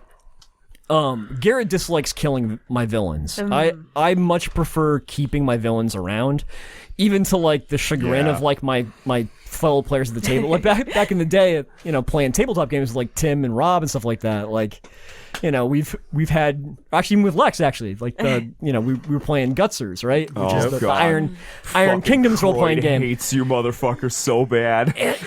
And I think I have, to the detriment of the table, kept villains alive. Alive and triple crossed. Yeah, and it tickles me to no end, like knowing that they're gonna come back around to visit punishment back on us, which I think is great. I think it's so much more interesting when you leave a villain alive and give them extra reason to do bad stuff to you. It makes for a more interesting game, right? does, it's Like, fun. come on. So Shaw is definitely my number 1. Hell yeah. Shaw was the first NPC that I that like really like hit the second mark for me, the hatred mark. Loving to hate Shaw was good point for me to like establish who Britta was and how she thought. And there's a couple other names on the hate list. Reese is fun for that. I feel like that's a good general choice, but Nobody likes that fucking guy. nah, nobody likes. Rollins is fun for that. Yeah. But when it comes to, I'm really struggling with this question because I just adore too many of the NPCs.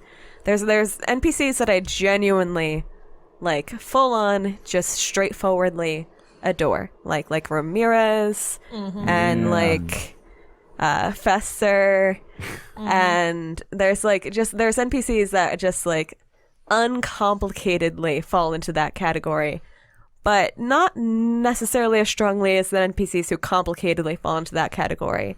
Like my favorite trope for anything, like role-playing games, like books, like it does not matter the medium. I'm always here for the Call to the Dark story. So the hate-love category is going to be my strongest category of NPCs. I mean, Pendragon, my sire, any NPC that would outstretch a hand with a knife behind it is going to be my favorite. Oh, yeah. Fuck yeah. God, I fucking love Fester. I love Fester so much. I actually I wasn't present for a lot of the Fester scenes that we recorded leading up to the party. Wow, that's right. Because I think it was a rough day, and I just had to take a nap. Yeah. So I was checked out, and so hearing House of Wolves Part 2 was the first time I got to hear a lot of that, and it was God, great. I It was so good. love Fester. Ramirez also makes my list. Well, I'm a sucker for Hunter the Reckoning. I love him. No. Yeah, no shit. Like, and fucking Ramirez the Innocent. I mean, Lex, you and I have had that like big conversation about like the best innocent tropes, and just the innocent who's just like, hey guys, like, you guys doing okay? I brought a pizza. Like, fuck, he's so good. There's actually a picture that comes to mind for Ramirez. Yeah. Yeah. It's in the Innocence book. I know that picture. Yeah, with the window. Yeah, it's Yeah. basically it's this dude who's like heavy set and a tank top, and he's just leaning at the windowsill smoking a cigarette outside. And then perched beside him outside in a trench coat and looking as like gothed out as possible is his vampire friend. And it's just the two of them like hanging out at night shooting the shit.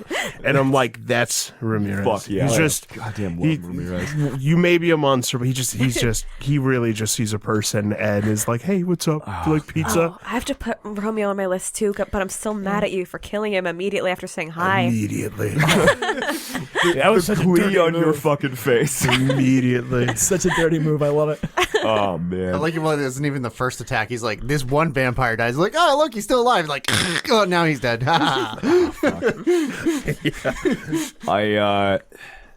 Man, he was on screen for so little, but I really liked Jubair. He just fucking died immediately. So funny thing about you, Bayer, Uh-oh. is when we first introduced him and it was like recorded, I had a bunch of friends who were like, hey man, yo, Jubair's my favorite. I love this character. And they stop and they're like, Lex, please don't kill them. Please. And I'm like, I'll do my best. And like we had already, that character was dead like weeks ago. And I was just like, oh no. The rolls in that hotel room were so, so bad. I gotta segue for a minute because actually one of the favorite NPCs. Oh yeah. But it's been so long since the recording that it feels like a long time ago. It was Marcos. Yeah. Yeah.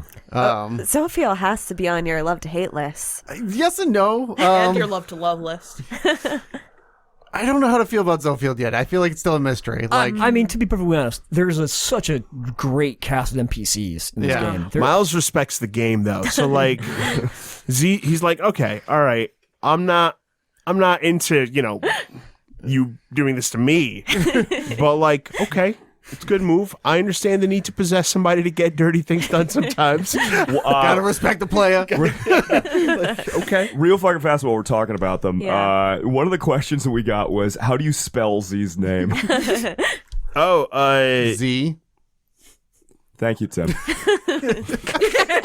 I don't know why I thought you were going to I don't know. contribute something there. Z-O F-I-E-L. Yeah. Yes, I wrote it down and I was correct. I would have been the motherfucker that been like XOPH, you know? So one more NPC we love to hate that has escaped all of our lists, and our Oh, listeners will no, not. he's on mine. Is he good? Say it. So my love to hate more than any of the other NPCs is fucking, shit, how am I blanking on his name now that I just goddamn had it? It was so hard. Vito. hateable. Yeah, Vito. Vito Santos. Vito Santosa. Dude, All right, I'm going to say a spoiler. Vito's story is not over. No Of course shit. not. Garrett was just talking about leaving your villains alive. We don't And kill like, villains. and like, it amused me to no end that you guys were like, "Oh my god, Vito's being horrible." I'm like, "Oh, No, this was supposed to be the innocent, like, yeah, I know. not horrible version of Vito."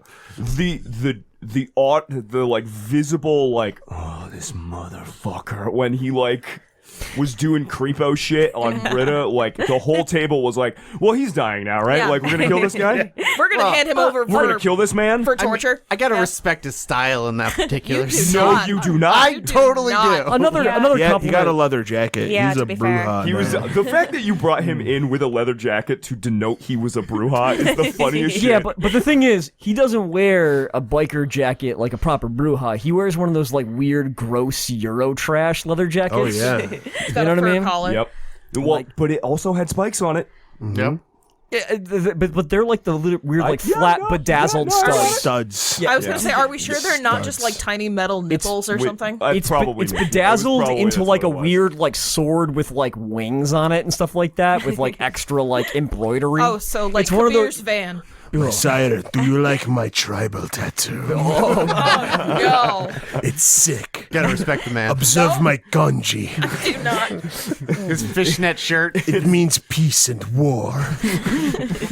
motherfucker. Fucking, I hate that guy so much. But yeah, a big up to Lex on this too, though. Yeah.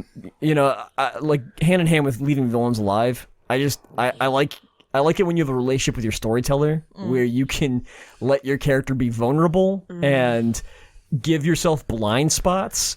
And Lex is the kind of storyteller that knows how to take advantage of that, but like for dramatic reasons. Not in like a mean. Not in a gotcha mean fucking you make arrogant you way. feel stupid, Yeah. which in turn makes you as a player feel more confident More in giving comfortable taking yourself more risks. Yeah. to give more risks and give yourself more blind spots, Yeah. knowing Yeah. that it's going to make things more interesting for your people playing beside you and for the storyteller giving you awesome stories. So the fact that like people are still alive, it's great. Yeah, I want to speak to that because I was talking about like my favorite NPCs are all about like that Call to the Dark storyline, and I love dark, icky, gross shit.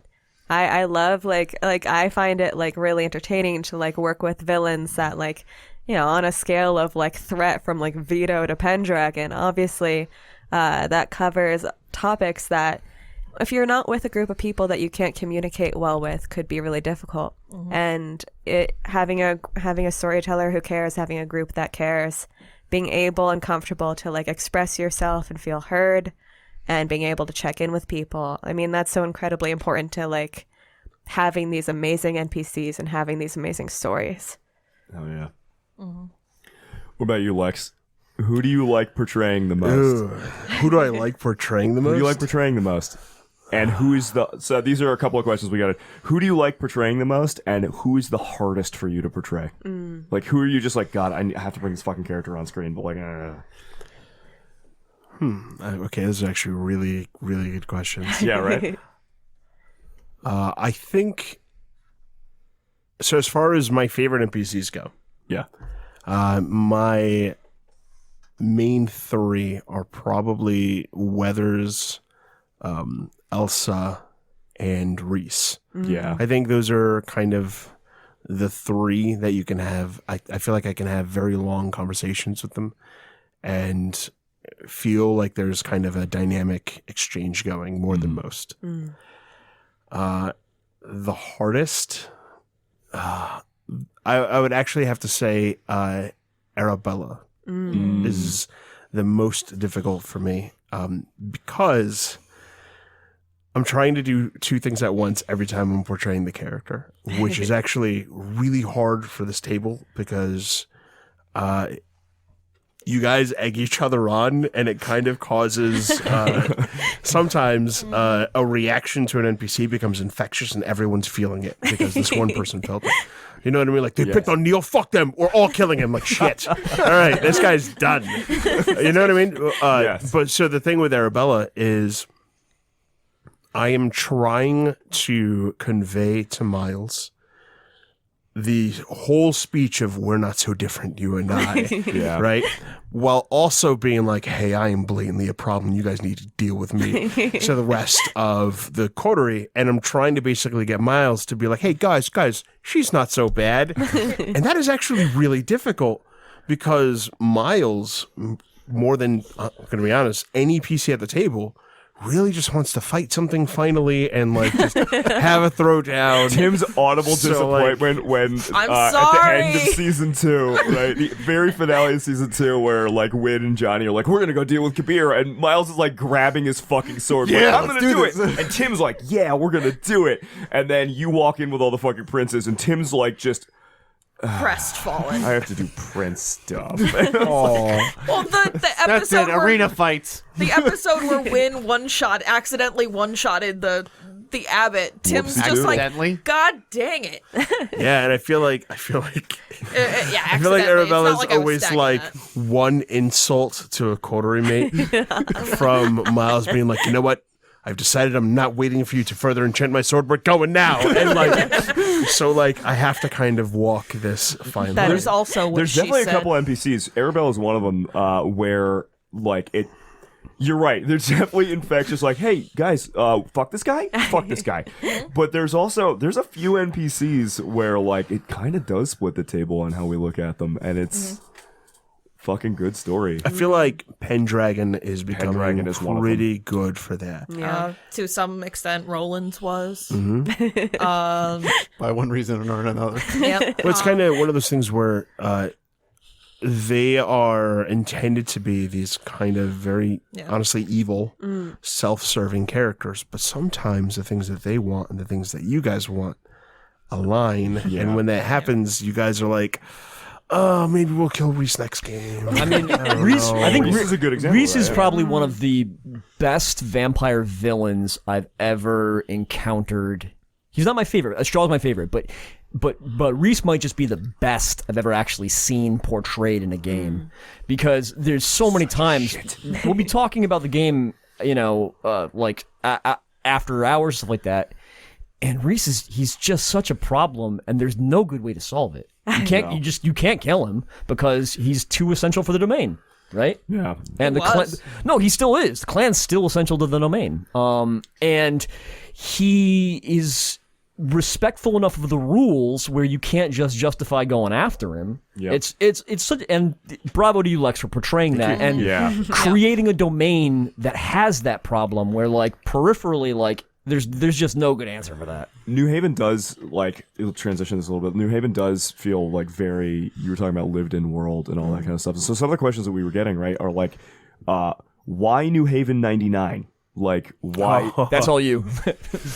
So I can't reveal too much because some of the reasons I chose the time that I did are kind of packed with spoilers. Some of the things that I chose the timeline for have actually already happened. So like it's in 1999, the World of Darkness kind of changes, right? And I thought it'd be interesting and a good kind of trip down that nostalgia road to run a story set during a time when all of like the exciting things are really starting to kick up.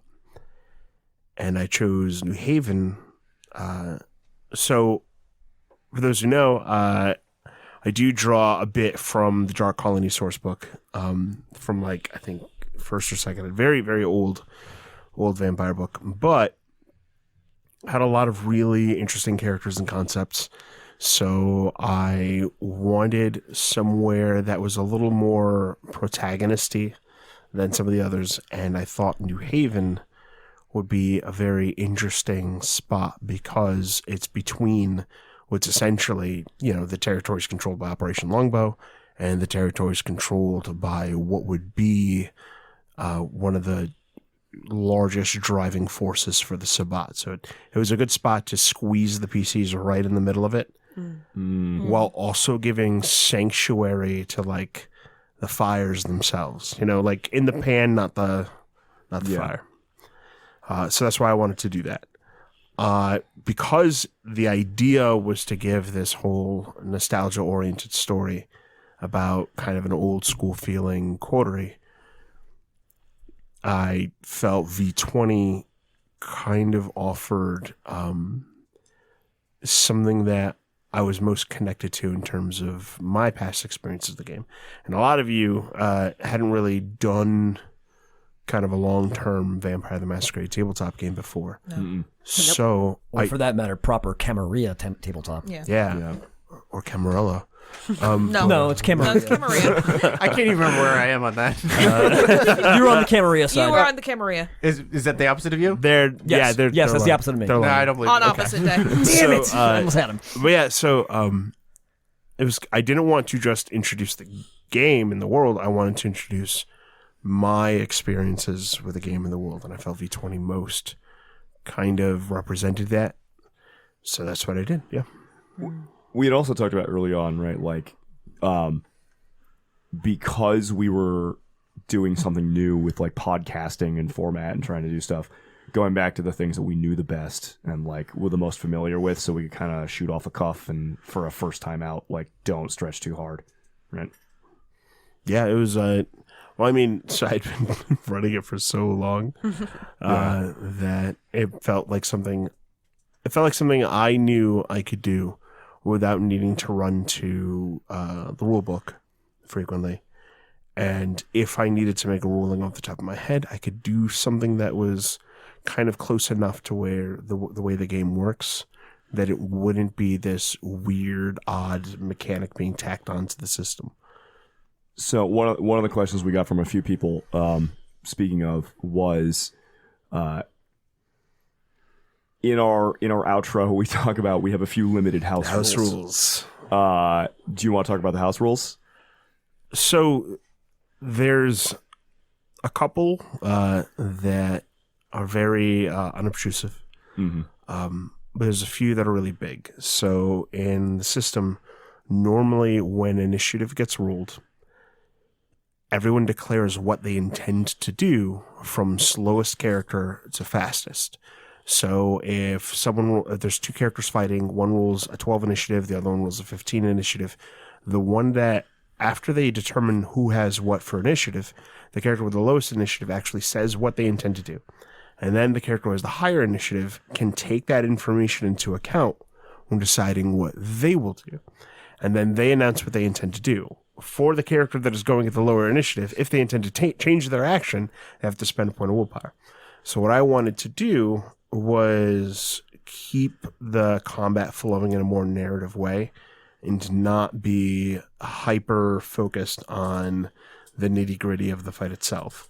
So I adopted the whole like style over substance, like, themes of some of the other games I've played, and was kind of, I removed the complexity of the initiative system and kind of kept it simple so that we could just, all of your rolls, all of your declarations, all of it should be focused on the action of the scene. So I feel that lends more to like a cool, stylish narrative combat scene. I mean, beyond that, there are some powers, some combination disciplines that I pulled from Revised that kind of made their way into things. Some of the character sheets for NPCs in the setting were actually from 2nd edition, so I had to kind of convert over in a bit of an approximation of where things would be in terms of power level. A lot of the really older character sheets use much less in the way of points than Revised and V20 characters do. They kind of exponentially kind of grew in terms of like written mechanics. But it's a lot of that. Whenever there's a house rule, it's intended to kind of keep things moving. I tend to feel like in a tabletop, or especially in a LARP, speed kills. Any choice you can make to make the scene move faster and have more of the memorable moments be focused on the things that actually people describe and roleplay, the better your combat scene is. Unobtrusive was a good word for that. I think all of your house rules are definitely things that just make it more intuitive, and just if you're not paying attention, you don't notice. Speaking of like sheets and mechanics and updating and stuff, one of the questions we got a couple of times is, would we ever consider releasing either like some prep notes for people to see, or like actual like screen caps, or rather like pictures of our character sheets? I am wildly against this, only because mine looks like a Malkavian's sheet, but like for real. It's fucking unreadable. By this, she means that he's so interested. I doodle on my sheet while I'm listening to scenes a lot, so I have a lot of things in my margins. I've got like weird notes in the margins. Oh no, I just have like shapes. I have lots of shapes everywhere. I think I spilled like a drink on part of mine at one point. Wasn't it like I the have a first requisite Chinese food stain on my sheet, Yeah. so it's good to show. I actually had planned on scanning these sheets at one point early on, and then completely forgot. No, we just didn't do it. maybe at one point we can like scan them. So- and do all that kind of I stuff. did take a picture of Samantha Pratt's sheet that I was thinking of uploading to Twitter at one Nice. point. Samantha with a C. Samantha with a C. Oh, it's Samantha with a C, hon, and it ends with an E. Do you know what else starts with a C? Coincidence. So I have character sheets for PCs that I played when I was like 19. Damn. And it's not like one or two. Like I have almost all of them, which is weird because I am horrible about losing other people's character sheets from the Storyteller game. But for like, I have like when Werewolf the Forsaken first came out, I have the character sheet of the very first Werewolf the Forsaken character. I saw those. Yeah, like I have an Exalted character sheet where a friend of mine from high school had drawn character art on the back, and I still have that. That's awesome. And I usually don't show people all of the details of my character sheet until the character has died. It makes sense. And I think in this case, I think it's smart. because if we're going to be honest, this is a pretty dangerous game, and you guys have lucked out a long way. Yeah. Yes, we have. But the third season's coming. And should we lose someone, should when we a can should post a it. character meet final death, I think that's when I will be comfortable with them revealing their character sheet. Doing That's with a super fair. memorial, I think that's a very cool idea. I don't think otherwise we'd ever be able to release an accurate sheet too, because I mean we get XP every session, we like build, we there's a lot of reasons that the sheets kind of change as well. Yeah. They grow and they reflect the flow of the story, but when the story Yeah. ends, I think that's when it's okay To pull back the curtain. It's a very little cool way bit. to do that. Yeah. Yeah. And I don't want to share my prep work either. I mean, I'm literally looking at the 6 pages of notes that I took when I was nervous about. Right when Britta got kidnapped. that I want on Twitter now. ASAP. All of it. Yeah, I want Publish all of Rebecca's like. What am I gonna I do? want all of Rebecca's Pendragon notes. Someone's going to have to put a lot of motive there for me to release Did you that. see that the post that Garrett's sister Sarah had posted about how the interaction was giving Anita Blake vibes? So somehow, despite who I am as a person, I've never read that series. You're fine. I don't. I unfortunately I had no context for that, but what I So it is obviously like a very like sexual kind of smutty novel series, Kind of. and and in it there are a lot of blurred lines for antagonist / romantic interests. And Roman Pendragon is very much a like, it is unclear as to like what he's about in terms of like his interactions with. I hate this man so much. part of the reason. So I'm joking about. I mean, I'm not joking. There are literally 6 pages of notes in front of me, but I said that I love like. I love dark. I like dark romance. I like questionable antagonists. It's a favorite category for me. But I was so nervous about being able to like portray like flirting or portray like that questionable line and like strategies and like how Britta might respond to it, that I spent a lot of time like exploring like how she as a Toreador, as someone who like has a lot of like grace and mystique and like ability, would like operate in the space. How many hours have we spent talking about like just the podcast in general, but like, oh my god, what are we gonna do? A lot. Same, actually. I talked to Rebecca tons about the insurrections, and it was. I feel that it gave the effect that I was looking for. Right, friend of ours, Adam, who was mentioned a few times, when he listened to the episode, he reached out to me and was like, "Oh my God, Pendragon is so gross. I hate him so much." Also, so you're like running this LARP set in Boston. You should totally bring Pendragon into that. I think the games need more of that. And it was, and I was like, all right, I think it's working. This is having the intended effect.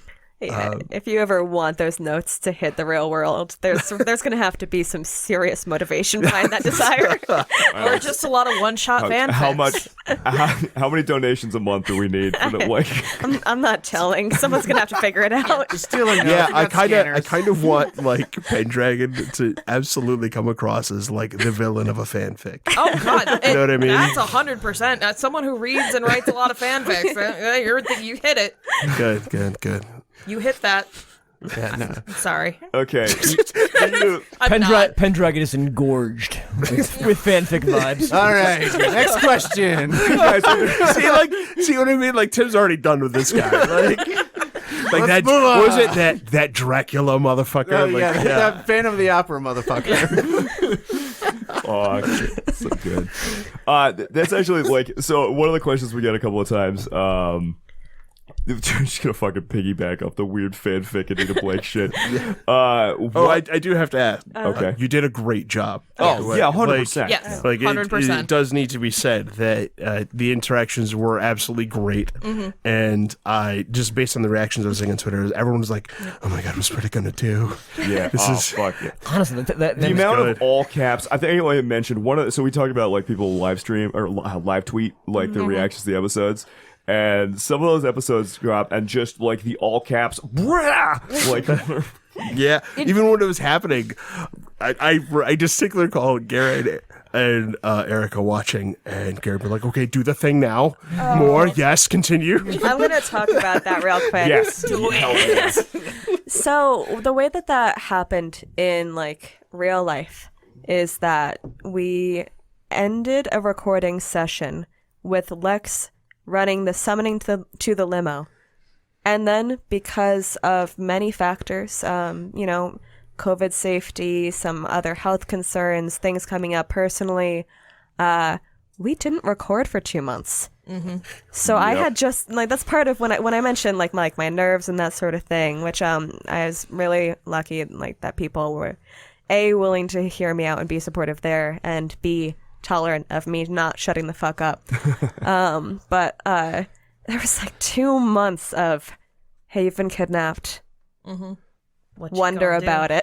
Yeah, I was so smug making you ponder about it. It's like, for 2 weeks, she's gonna wonder what's gonna happen next. And then it kept going, and I just started feeling bad. Two quick things. That kidnapping scene, there was legitimately a thunderstorm outside that I think you can Carried barely. over across the mics. It sort of did. It didn't really come across in the final edit. We reacted to it but in the, like- in the It was episode, in the but- raw audio, I promise, but it didn't make it through the filters. But just so y'all know out there, like we're having a normal gaming session, and then the second Pendragon shows up, it's legitimately like thunder and lightning outside. Yep. So like Lex would say something, and we'd hear the like crack crack of thunder. Lex would not just say something. I remember distinctly there was like two Roman different times where he would Pendragon. say the name Pendragon and it would thunder outside. It was so good. Yeah, So good. Motherfucker. and then the other thing too is just all of that Pendragon scene, just incredibly well done because I think objectively, not a lot physically like happens, right? Like it's kind of a subdued thing, but my God, you guys in an audio medium managed to make that whole thing so intense and dripping with just like, oh my God. She tilted her head. Like, it's very good. Very good. Used the sword to tip Fucking her chin. sword chin. Erica was fucking vibrating through Yeah. reality when that Yeah. shit was happening. It's something at this table, like that scene and, a bunch of other scenes, like getting the energy and getting the hype from everyone here. Like I when I get nervous, I've got this bad habit of basically putting on like blinders to the sides of my eyes and just focusing on Lex. But when I can get past that, and I know that like this is something that rings true for other people at this table, that like feeling just that energy and love for your character is so motivating to Yeah. contributing story and putting your own details forth. One of the questions we got a bunch of times, we could just sort of wrap these into each other, I think, are like, what are some inspirations for your characters? Like, what inspired your characters a little bit? And then, additionally, talking about all the fanfic and stuff. What's the table's like favorite pieces of vampire media? That's not us. That's not Yeah, us. I actually can answer this one for me Yeah. pretty easily. Johnny Saxon, the character was actually lifted from a parlor character that I had created and ran for like just a couple months. But I really loved the concept for it. I wanted to do more. I think he was originally an anarch. And he wasn't as well fleshed out as Johnny the podcast was, but I think Lex was like, do that, Bruja. And I did, and I think it's been a lot of fun. But I wanted the classic biker jacket, like, I mean, in all the old art for 90s Bruja, he's just like a dude wearing a t-shirt with like jeans and a biker jacket. Like, it's the same fucking Bruja everywhere, right? Cheesy looking dude in the Met book, right? You know what I'm talking about? And for my own inspiration in outside of that, like, I think I showed you the music video for "Killed by Death" by Motorhead, where Lemmy just crashes a motorcycle through a wall to grab like this floozy on the back of his bike, and just they drive off, and if you've never seen it, check out that music video. And then in terms of actual like vampire media, I think my favorite vampire film is Near Dark, and Bill Paxton in Near Dark, who's totally a Sabbat member, but if anything, but that character there is a lot of inspiration for how I want Johnny to be if he was a good guy, right? Like that's the Near Dark vampire that Bill Paxton plays is if Johnny continued with the Sabbat and went down a dark road. I'm imagining if the character tried to cling to his humanity and was trying to figure out how to actually do that, but I think that's probably the big inspiration for him. Oh, yeah. What, me? Who else is here? No. The character inspiration it kind of speaks a little bit more to my process, where I don't start with a character most of the time. I fill roles in a group. So I have a tendency to pick a bunch of roles after everybody else has to figure that out, and then I kind of just morph into a character after a certain point. All of us sat down. We're like, we need a leader. I mean, I'm always willing to do that. Take charge and tell you people what to do. Perfect. Our straight man. Like we do in real life. Yeah. Thank you for scheduling everything, Tim. Our grump. The character and everything else is very much the guy in the glasses 90s anime vibes. Yes. Like wow. put glasses on Virgil. Yeah, blue. Yeah, just There is definitely some Virgil vibes, but I actually didn't realize that till much later. I was like, oh. That just makes sense because Virgil's blue Oni, yeah, 100%. which is that. You playing blue Oni to Johnny's red Oni. And More fan art. Yes, please. the accent and talking just came about. It just came. I don't know where it came from. It just existed. Was it like rich guy transatlantic, Yeah, like semi weird transatlantic. I don't know. I start a character and it just happens. And in terms of vampire media, mildly unconventional, John Wick. John Wick is such a good cam story. It's crazy. Yeah. Yep. The underworld in John Wick is quite possibly one of my favorite depictions. I don't know if that's ever been said explicitly, but it's gotta Oh be my the god! case, Watch right? watch The the writers- sequels. There's no way. Yeah, the writers had to know what they're doing, right? Maybe. I don't know. They exchange boons and It's if you need a good primer, it's John Wick and some great action scenes with Keanu Reeves. So it's like a Why'd you- double win. How did you end up playing the Ventrue? Because he's your first Ventrue that you ever played, right? I mean, in reality, it's like my first real vampire that I've played for. We played like Requiem and stuff together. You also were in an indie game with me where you played a Nos. So yeah, I mostly played Nosferatu actually. He was the goddamn Batman, and it was amazing. What I think we there was the list and we're like, here's these other ones, and I'm like, yeah, let's do Ventrue. Fuck it. All I remember about you playing Ventrue is that you're like, yeah, we'll play Ventrue, and then like we got 2 sessions in, and we're like, how has Tim never played a fucking Ventrue Right. before? This is insane. I remember getting 2 sessions in, and Tim was like, "This is really difficult," and I'm like, "What's going on, man? You all right?" And Tim's like, "I can just look at someone and have whatever I want, and I think I'm getting drunk on power." And I've had to establish some rules. and I was so fucking proud. I was like, "Oh my god!" I went straight to his head. He's ready. He is playing adventure. Trying to Ventrue it. Dominate is a hell of a drug. So I don't think I made a conscious choice to base Wynn off of anything. I generally have a few archetypes that I go to. Wynn is definitely a more combat-heavy version of the Bog Witch that I enjoy playing. So with that in mind, she is kind of a combination of Imperator Furiosa and Wolverine Yeah. and Morrigan from Dragon Age. So good. I was like, those are 2 of the same characters. Right? And then man. any inspiration, I will admit that I watched Underworld long before I got into Vampire, and when someone was saying, "Oh, have you ever seen Underworld?" and I said yes, and they said, "Yeah, they got sued by World of Darkness because for copyright infringement." So I said, "Oh, okay, so I have an idea of what this is supposed to be like." But in retrospect, Wynn is basically if a vampire was raised by the werewolves in Underworld. The lichens. Yep. They're hairless. That's awesome. Gross. No, they're not. Just lichens? Just the one was. They were mostly that way. Like No. most of them were Oh my terrible. God. Okay, all right. We can't argue about like, We're not Never doing can. 2 this. hours. We're not doing We this. can, again. but we won't. Not yet, again. anyways. Not yet. I can answer the second more quickly. My favorite growing up, my favorite vampire franchise, Kim Harrison's The Hollows or Dead Witch Walking series was huge for me. Yeah. And obviously that's multi-genre for the people who know about it. The main character is a witch, but there's also very quickly the introduction of vampires and how sort of different supernaturals interact. And I mean, it was, to this day, it still shapes how I think about how a vampire chooses to take blood.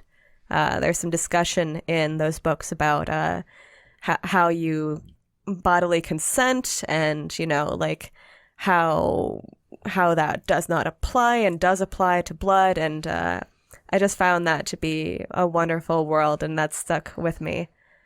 Sort of to bridge the 2 ideas of like my favorite mediums and inspiration for the character. I don't think I've ever made a character for any mildly any LARP or tabletop that has dark themes, I am Evanescence is playing a role in my imagination. It's been my it's Fact. and that's been a band that's been so close to my heart. I literally my poor patient mother would play the Fallen CD every single day for years when I was in elementary school. Oh no! God, no. Elementary school. Oh, that came out. I think I Why would did have you been. bring that up? I would have been It was like third grade? 03. Yeah, third grade, I think. I turned to can't. dust. I turned My to dust vertebrae just inside. collapsed. All right. I'm sorry, Junior I'm sorry. year. I'm just gonna move on really quickly. So, character inspirations. No, I mean, I'm gonna stick on that for a bit and just talk about like the love for that band. Like that really, like that was my introduction to like goth culture and to like alternative music, and that like pulled me into like this arena and will always remain like so close to my heart and imagination. And then specifically for Britta, Ophelia from Hamlet is.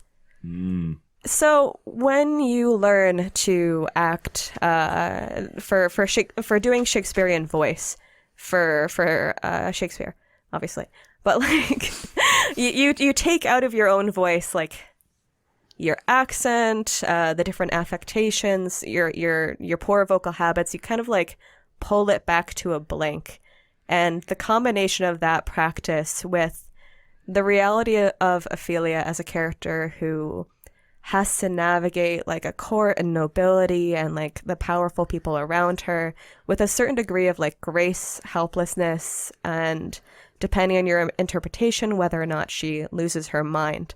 For me, that was a character that was very helpful in constructing who Britta might be. For Neil, Neil is the second 13th generation Malkavian with an anxiety disorder who has a 4-letter name that starts with N that I've played in the last few years. Very specific. It is. It wasn't even on purpose. I The just Venn diagram Well, so between those characters is a circle. when we started playing, right? Like when we started, like Lex, you had a list of like the things that we wanted to see, and we wanted to stick with the main clans and do all that kind of Yeah. stuff. I have. Malkavians are a weird clan because, like, a lot of people don't like Malkavians. But then the people who do But love then there them. are people who love Malkavians. Yeah. And I'm one of those people who really likes Malkavians. A lot. But I have a very particular, like, a particular style of Malkavian that I like to play that I don't see a lot, right? Like, I remember talking to you early on, Lex, about, like, being nervous playing Nick. Playing Neil. Playing Neil. Yep. Because like the most famous Malkavian is was it Jeanette from Bloodlines? And like the like I'm crazy sexy Malkavian is like the one that gets popular a lot. And the one that I like to do is like I have a real mental disorder and I'm not doing okay and like the shit's fucked but I'm still I don't know. There's just like I love Malkavians, but I have a way that I like to play Malkavians, and I was worried that they would not come across well when I was playing Neil. Do you mind if I prompt you on this? Yeah. You talk a lot about how you love Malkavians who prove something true. Like Malkavians that speak to like so yeah, does that the way that I look at Malkavians and their derangements, right, is and I think I've said this in character as Neil when I was talking about Roland's going nuts. When you are crazy or like have a derangement, right? Malkavians aren't like there's all sorts of weird, horrific, like Lovecraftian, chthonic shit going on with Malkavians all the time. But when it's expressed as derangements and things like that, like to me, there is a kernel of truth. Like there at the core of a Malkavian is a flawed premise. And then you just like there is something fundamentally wrong with how they see the world, or right, depending on how you look at it.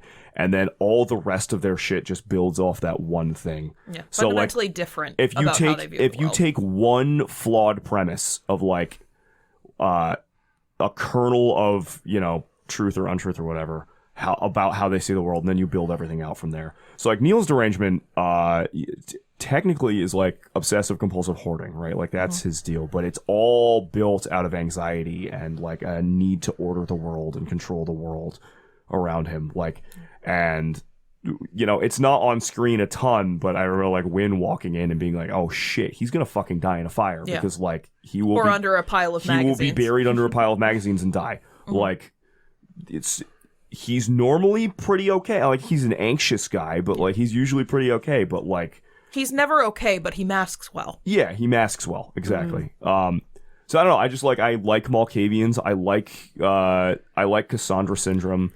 His obsession with the moon and like stars actually predates the Duranki. We talk about that a little bit, but like, I came up with Neil and he had no real Asimite connections or Duranki or anything like that. And we were driving back one day, and you were like, "Hey, man, I want like." There's some stuff on the list that hasn't been ticked yet, and I think it would be very cool if we did this like Duranki thing, like going underneath in the Asimite connections, and it clicked into Neil's like pre-existing, like it's not his derangement, he just likes astronomy, and all that kind of stuff. So like I don't know, it was fun to play. That was his like inspirations for that kind of stuff. Real quick, just because we've mentioned it a couple of times, there when we were creating characters, there was a list that was kind of like an a la carte menu. Yeah.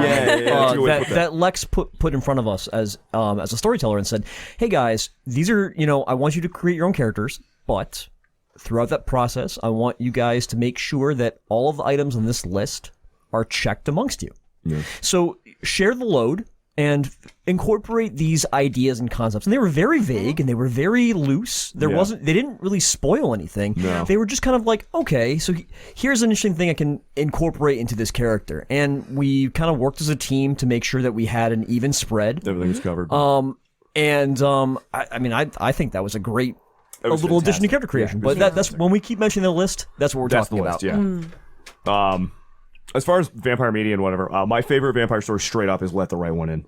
Like the original Let the Right One In, from is it Swedish, Norse, Norway, whatever. It's a very good movie. The original one, like I love that fucking vampires. It's that right level of like sad and creepy and like emotionally fraught that like I really like in vamp. That's the kind of vampire it definitely that I like. hits the notes that I think you really like. Those are the vampire notes I like a lot. Like. And so, yeah, I fucking love Let the Right One In. Real quick roundtable, because we sort of talked about it, and we vaguely mentioned it when we were talking about it. What's everybody's favorite clan? Toreador. Salubri. Malkavian, for me. But Gangrel is a pretty close second, and Malkavian. It's a toss-up for me between Ravnos and Bruja. I don't really know. I wouldn't have said Ventrue before I started playing this character, but it's definitely Ventrue and Nos still. Hell yeah.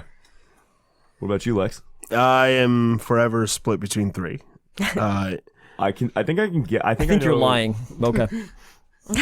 It's truly it's three that I love, and which one is my favorite changes almost every day. I have two predictions. I don't know who the last one is. I think I know the three, but I don't know. All right. What are your predictions? Lasombra. Bruja.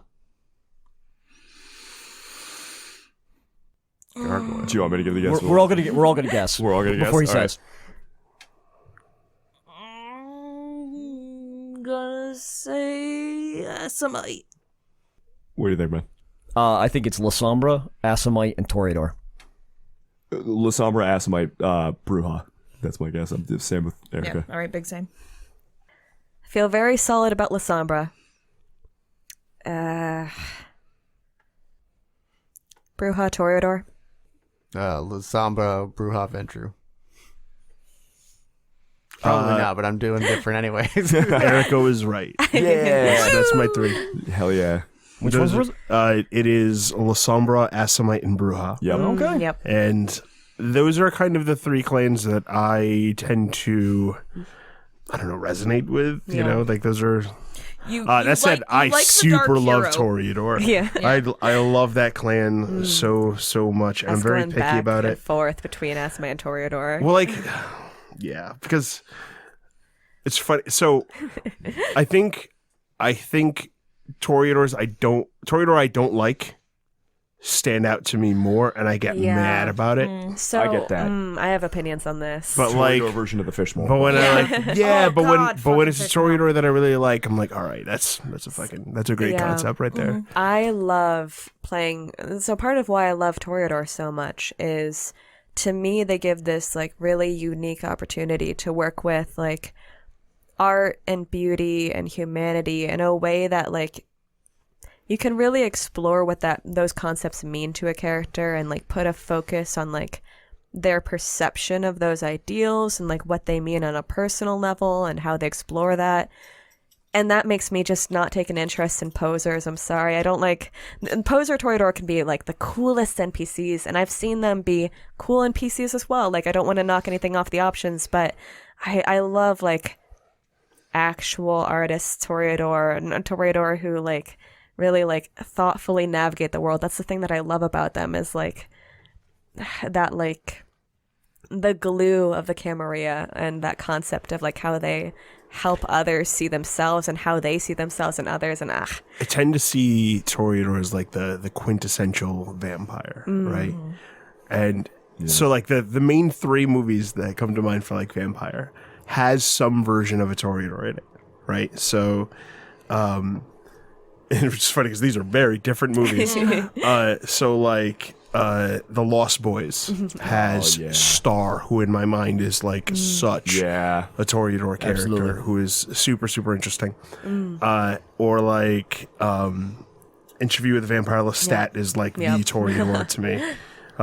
Who is, again, wildly different from Star, but still to me just very much a Toreador. And then Blade, which is of course going to be like part of my like those are the three.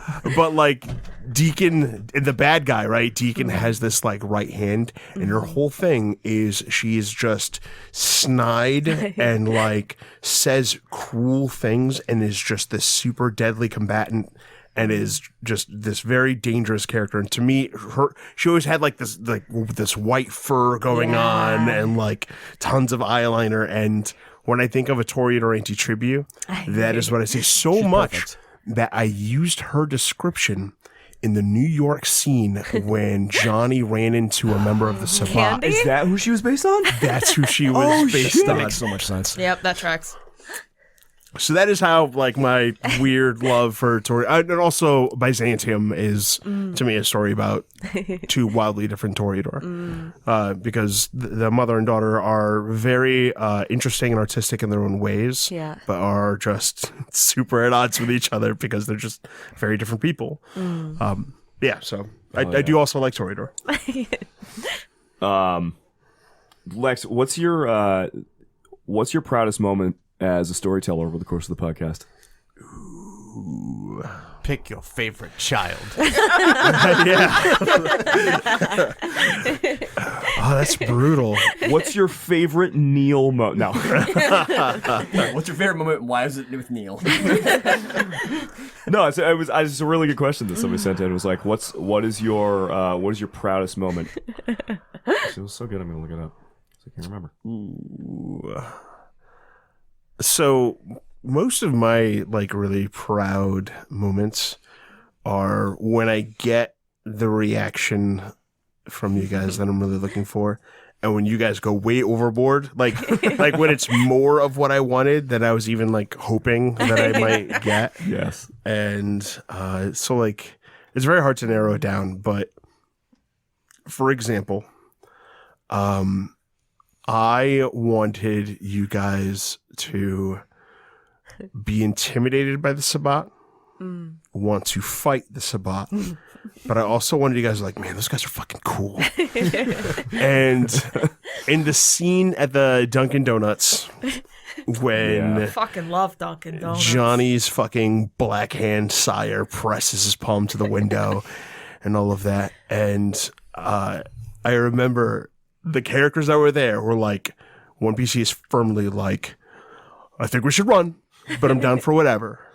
And then another character's like, I think we should fight, put him down for whatever. And the other character's like, bisexual confusion.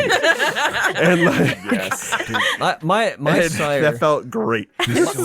My sire is so cool. Like that is like the bruja that I he's would so love to cool. make, but I'm like that's too over the top. I can't do that. I'm not. Dude, his horde form still has dope hair. Yeah. He's too over the top for that to be a possible character I could play. Yeah. And then Lex is just like, yeah, he's just casually like this. I'm like, motherfucker did it. He's getting away with it too, man. He's in my could've gone favorite to NPC 11. category. Yeah, Delgado's I still great. couldn't. I still could not play Delgado. Lex, 100%. You could just casually play Delgado. It's fucking infuriating. I loved, speaking of like us reacting to shit, like we were talking about like how much fucking time Rebecca and I spent talking about like what the fuck are we gonna do with this party at the fucking gala? We're gonna die. Like just and the moment when you turned it raw horror with Carmen upstairs. Yeah. Where it was like, hey, this was is a awesome. scary action scene. And then Lex was like, no, it isn't. This is a horror scene. Yes, it was scary action, and you guys should be tense and afraid. Now it's fucking horror. Scramble, motherfucker. And like, just that quiet voice Squirm. of the dark. Like, oh, God. I fucking love Carmen. Lex does this so hot. amazing thing for getting. She is fucking smoking, but you do this great thing where when you're describing an NPC, you give hooks into the reactions that you want. Yeah. So like when the Sabbat were showing up at the Duncan,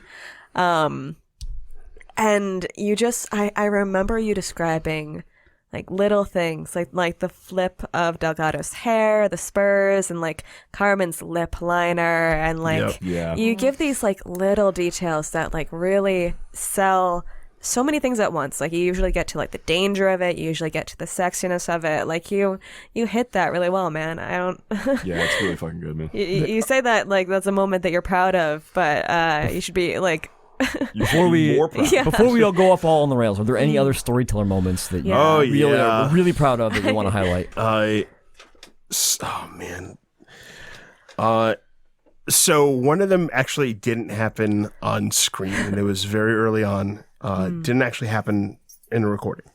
But as a storyteller, I was like, this is beautiful. So I was like introducing Vampire to you guys and be like, hey guys, some political intrigue and like what's Shaw up to? What are the mysteries of this, this weird Xantosa guy? And I remember it was during COVID, right? And so like hanging out was very difficult. And we had worked out this whole little system where we get like little cubes in a parking lot. Remember that? Yes. We'd hang out and like, so I remember showing up 10 feet away from each of us yeah, standing in a yeah. circle. It's just everyone like way off apart from each other in Yeah. their own like little worlds. But I a good remember projection showing up exercise. to Tim and Garrett yelling at each other. Oh, yeah. And they were like, and it wasn't like, well, I think no. They were like going at it. And I'm like, what the fuck is happening? And I go to like check on my friends. And, I stand like my 10 feet apart and I'm like, I'm listening. And I'm like, oh my God, they're arguing about what they should do in the tabletop game, arguing about fucking politics. And Garrett and Tim, who like had never seemed super enthused with the idea of like a camera like coterie.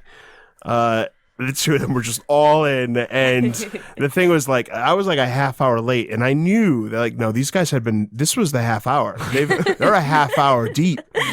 That has not been the only time that we have like really like been like I think I can remember distinctly at least 3 different times we've been in a parking lot arguing to the freaking hilt about what we should do politically in the game. We are diametrically opposed in some And ways. then- And how do we handle politics? What made me proud because one, it means that you guys have spent a lot of time thinking about what was Yeah. going on and what you guys needed to do.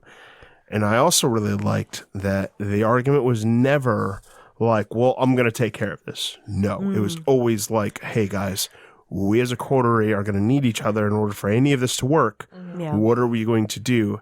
And while conceptually, right, the books say that Kindred is supposed to be kind of like these selfish creatures, I do tend to feel that PCs are supposed to be an exception to an extent, where instead of a vampire being like no, it's all about me.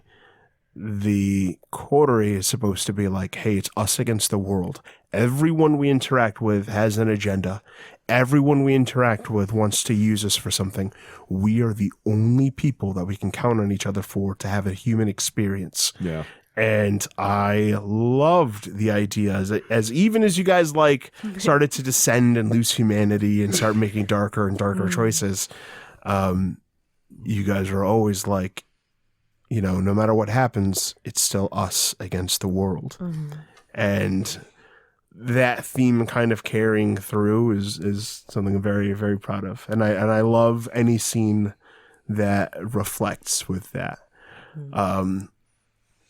I think if I had to pick, and it's very difficult, if I had to pick a number one, it would be the reaction of the coterie to Marcos dying. Yeah.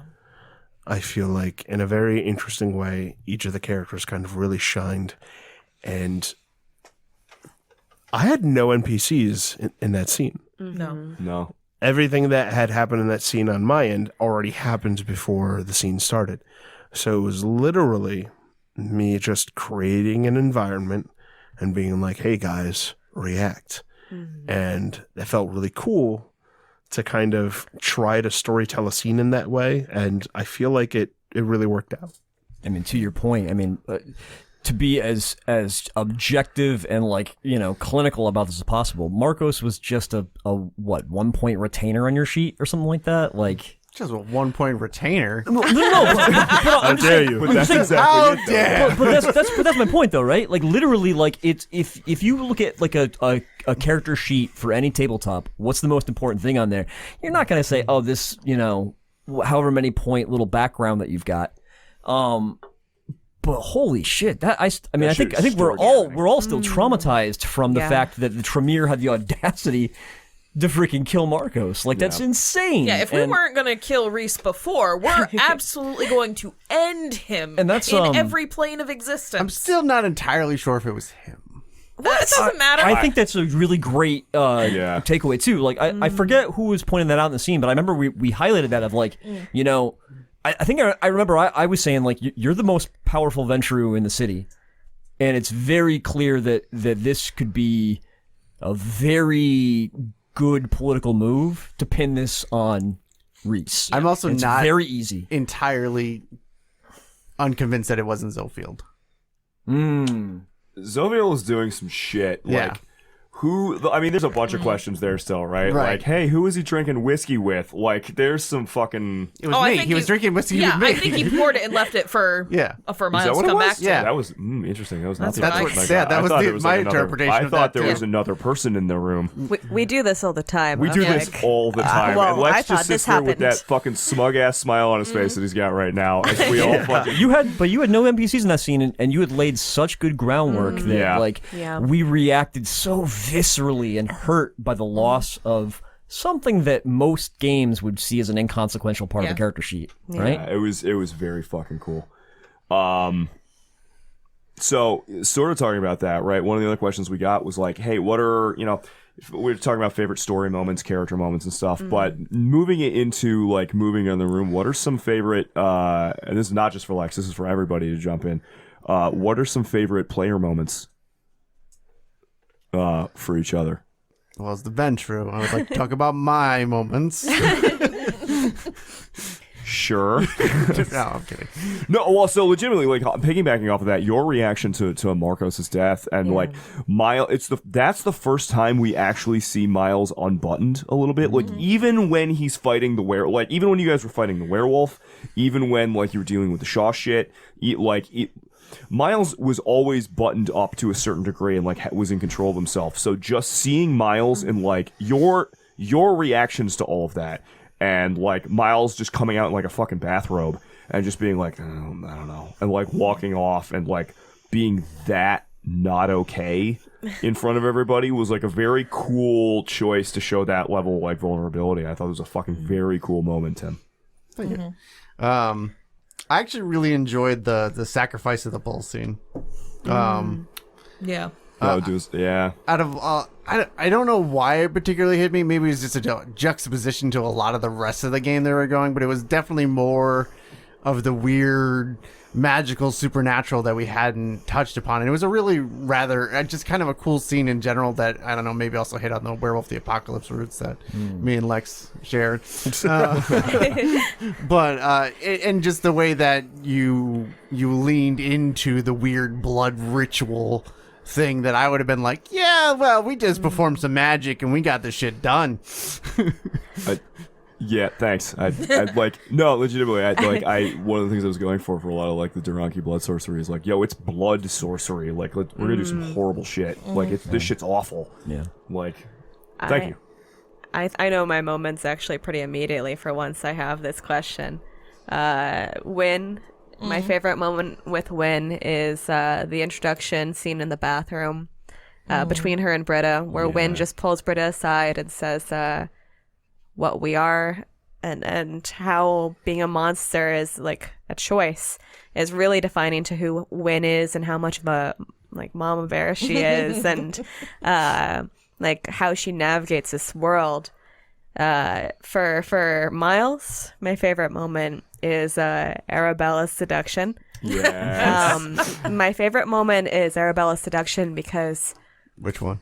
Just the whole thing. christening Roland's office. Oh, The culmination. You would like. yeah. I love that. Climax scene. No. More subtle. Less you, more me. You suck dicks. Classic. I love that scene because, I mean, first of all, it's dramatic as hell. But for you as a role player, I think that, like, I feel like you have shown so much growth in, like, how comfortable you are to portray, like, I don't know, Miles is sexy, as Fester says. And I think that, like, at first you maybe were a little hesitant on that. Yes. Yeah. And I feel like that, like, to me, showed, like, you really growing into that and, like, being comfortable with it. Thanks. Also, Pretty we gotta important listen part of to Miles. Yeah. It is. Gotta listen to Fester. I mean, he sounds like he knows what he's talking about. Fester's my next note. For Neil, I mean, there's Erika and I giggling so much during the Fester scenes, I think proves the point on this one. Just like those scenes were incredible for a variety of reasons, but you had a rough time with Neil's loss of humanity. Yeah. And I think because you started off with Neil conceptually at 8 humanity. It was an 8. And- Neil conceptually was very high. Where's he at now? It was 4. 2.5? I just bought it back up between my seasons. God. 4? You dropped to 4? I dropped to 4. Yeah, Double Neil botched. and Wynn both dropped to 4. Yeah, but every time you lost humanity, you double botched. And to Yeah. me, those Yep. scenes represent like you taking that as a role playing problem and you like dealing with it in a way that felt very true to character. I have 2 choices for Johnny. One is very selfish, and the other one just is true. The one that's just true is you, Kool-Aid Manning. I can't not mention it, but my selfish favorite is after Britta got a bit more information about who she was, I got into the truck and Johnny gave her a leather jacket. And to me, that just so quickly encapsulated like Johnny as a father, Johnny as someone who like takes the time out to think about the people in his family and his coterie and like express to them that they're a part of him. So like especially at that kind of vulnerable moment. So those are my picks. I have such a hard time picking one for because what I just keep coming back to is how fucking good everybody's introduction to the series was. Yeah. Like, just, we roll up on Britta, who is babe in the woods and, just doesn't realize how powerful she actually is yet. And knowing that we start there and every big step she took along there and all the steps back that it took was such a cool journey to watch. Neil, you popped on screen and we all collectively were just like, fuck, what are you doing? It's so fun. And But he didn't stop at just being the creepy jump scare guy. You know, he evolved, in that bull scene where Wynn realized she couldn't protect him was such a fucking huge moment for both of them. Yeah. And then Johnny like stumbling upon this girl, and just so much was said with his reaction to it. Just how much he immediately cared so much that it hurt him. And then Miles is just like, I guess this is my circus and these are my monkeys. Like, God damn it, how did I accrue? Okay, I guess this is, you do that. Oh, God damn it, I actually care about all of you. Gross. Yep. A manager at like a store who actually cares about his people under him and is like trying to shelter them from the higher levels of management. Yep. Yeah. But, so I mentioned like it was Miles' favorite, like my favorite Tim moment with Miles is all the Marcos stuff. My favorite moment with my favorite moment with Wynn, right, is just like a whole Erika, you're the roller coaster of the one thing, going from like I'm gonna flirt with a pigeon to like to I was not seducing she was the pigeon. No one shut up. believes So you. the sign when you were seducing a pigeon, but like doing Fucking birds, huh? doing Fucking that birds. into like combat murder, then immediately into just like connections with Ramirez in the woods, and then full on like, hey guys, I've been waiting for this, sobbing. Like your ability to like take that whole fucking range the entire time was so goddamn good. Like it was fucking great. That was a fucking Like roller it was coaster. like fucking, it was a roller coaster. And it was like a privilege to get to be a part of it. Like I remember we were talking about it afterwards. Like God, it was so good. Yeah, you guys, you listeners didn't see the 15 minutes of ugly crying where Garrett and Rob were both just holding Erika while she lost her shit. Garrett fucking, so my favorite Johnny moments, right? Like there's a few that come to mind. I like the protective dad stuff, but like the one that comes to mind more than anything, I think, was embracing Vito. It was such an unexpected, like, I gotta do the, like, it was like you were doing it to protect everyone else because, and like, it's the mission and like do the whole, like, it was just such a, Character was so against the idea of having to embrace. yes, it And was then- such a good, such an honest, like, interesting But moment. then realized he had that ability to do so and could save the scene or save the day, but Yeah. also do something really. Well, I remember being impressed really by it, like, horrible. as a fucking player, just because that is Yeah. not a thing I would have considered. No. I, like, that did not even cross my mind. And so when you were like, fuck, I embrace him, I was like, oh, shit. Yeah, Yeah. fuck. Yeah, that was a very cool fucking moment. And then Rebecca, like, so we were joking about, like, how much you love the Pendragon stuff. Like, but specifically the moment for me is Britta's. I really liked the Britta breakdown in the van, but the one that came the one before that, right, when you are alone finally in the room and you're just like collapsing in on you, like Britta has had so much. Britta's like you're in a difficult position, right? Because like she's the amnesiac and shit's been like running since the day you were embraced and you're brand new, like all that kind of shit. And so the portrayal of the weight of all that shit hitting at once when she finally has like a quiet minute to herself was just fucking very well done. Like very, very well done. Very.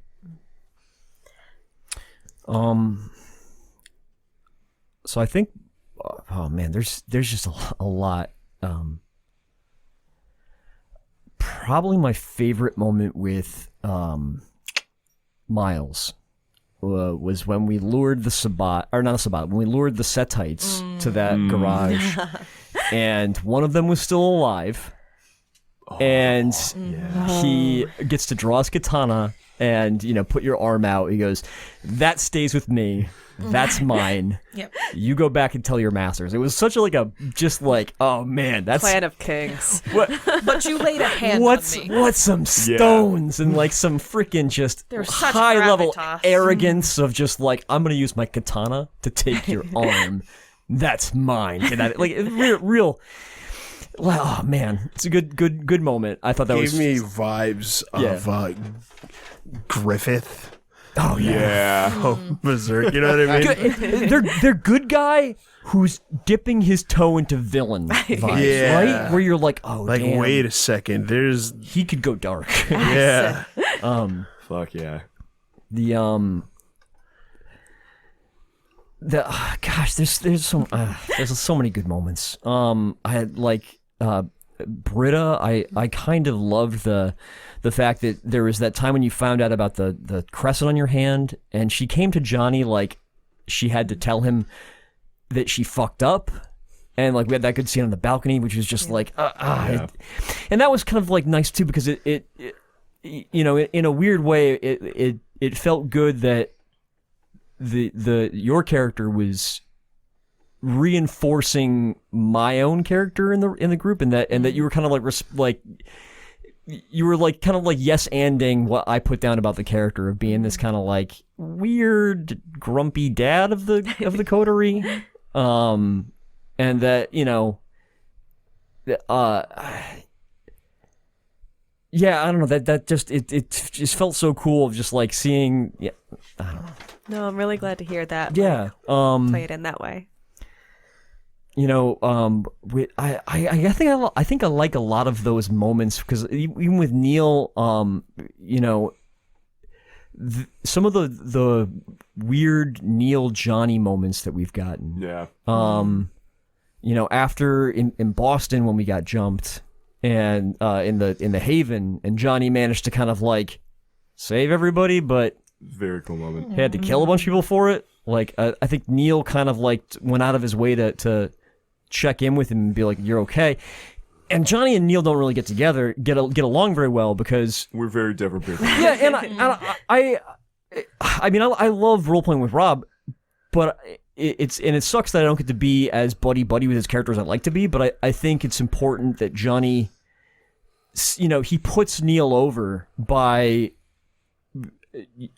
keeping him at arm's distance, because of the fact that blood sorcery should not be something that you like, right? It should be something that people are scared of in the world. So I think it's important that he has somebody nearby that is kind of helps sell the audience on the fact that what he's doing is not okay. Yeah. So seeing them kind of like, you know, or having Neil kind of like these like, you know, like dangerous, like, hey man, are you okay? Like, once again, I love those kind of like moments where the characters check in and really, like, you know, go out of their way to like show their emotions, which was, they feel good. And then Wynn is just nonstop freaking I mean, she really is the badass of the group. You know, like Johnny just does wrestling moves. He doesn't actually hurt anybody or kill anybody. But He like suplexes fucking stone dogs. Yeah, I was just gonna say, yeah, you exactly. suplexed a stone I mean, don't get me dog. wrong, I love that, but like, you know, he suplexes, he smashes through walls, he grabs people, but Wynn's the one who's the actual fucking dangerous person. And in a weird way, she's like also like the comic relief, and she's the badass, and like it's just I get to sit next to her at the table, and too often, like, I love the fact that you have absconded with my Ravnos. Like, Kabir is points on my sheet. Yep. I have put nothing into this background, and I've stolen but it through. Oh, I feel like at this point you've put At a this- lot into that back. And I've spent so much blood on that background. Oh yeah, and it's so good. And every time that she interacts with Kabir, I fucking love it, because Lex is on one side of me and Erika's on the other side, and I get to just sit in the middle, like giggling every time the two of them are like, "Oh, what's going on? What's up, baby?" Yep. I take a break from doing the now kiss motion, and Garrett gets so it good. for a minute. Yeah, too many moments, guys. Well, it sounds like, since everyone did everyone else, Rebecca did it. And, I am going to do this in my way by referencing everybody else's moments with me. I would expect nothing less. That's Miles. right. Thank you. That's right. Good job, Miles. Yes. Bravo. I think the one that with Britta, because actually season 2 with Miles and Britta has been pretty bumpy. Yeah. Especially since the blood bonding part, it's just been, I've kind of had to put you over there. You spent a bunch of the season like keeping shit from her. Yeah. Right. Yeah. Yeah. Oh yeah, a lot of secrets this season. But it goes back to the first season in the Royale where I'm like, what's up with keeping this shit from me? That was a really good moment. I was like, Yeah. of all the times and places, this is where we're choosing the rebellion. I remember it being one of our first scenes together by ourselves since the interrogation where I sassed you. So, good times. I feel like you maybe got me back for keeping secrets. Oh, oof. No, I'm Prince now. I decide how many secrets people have. that's right. Thank you very much.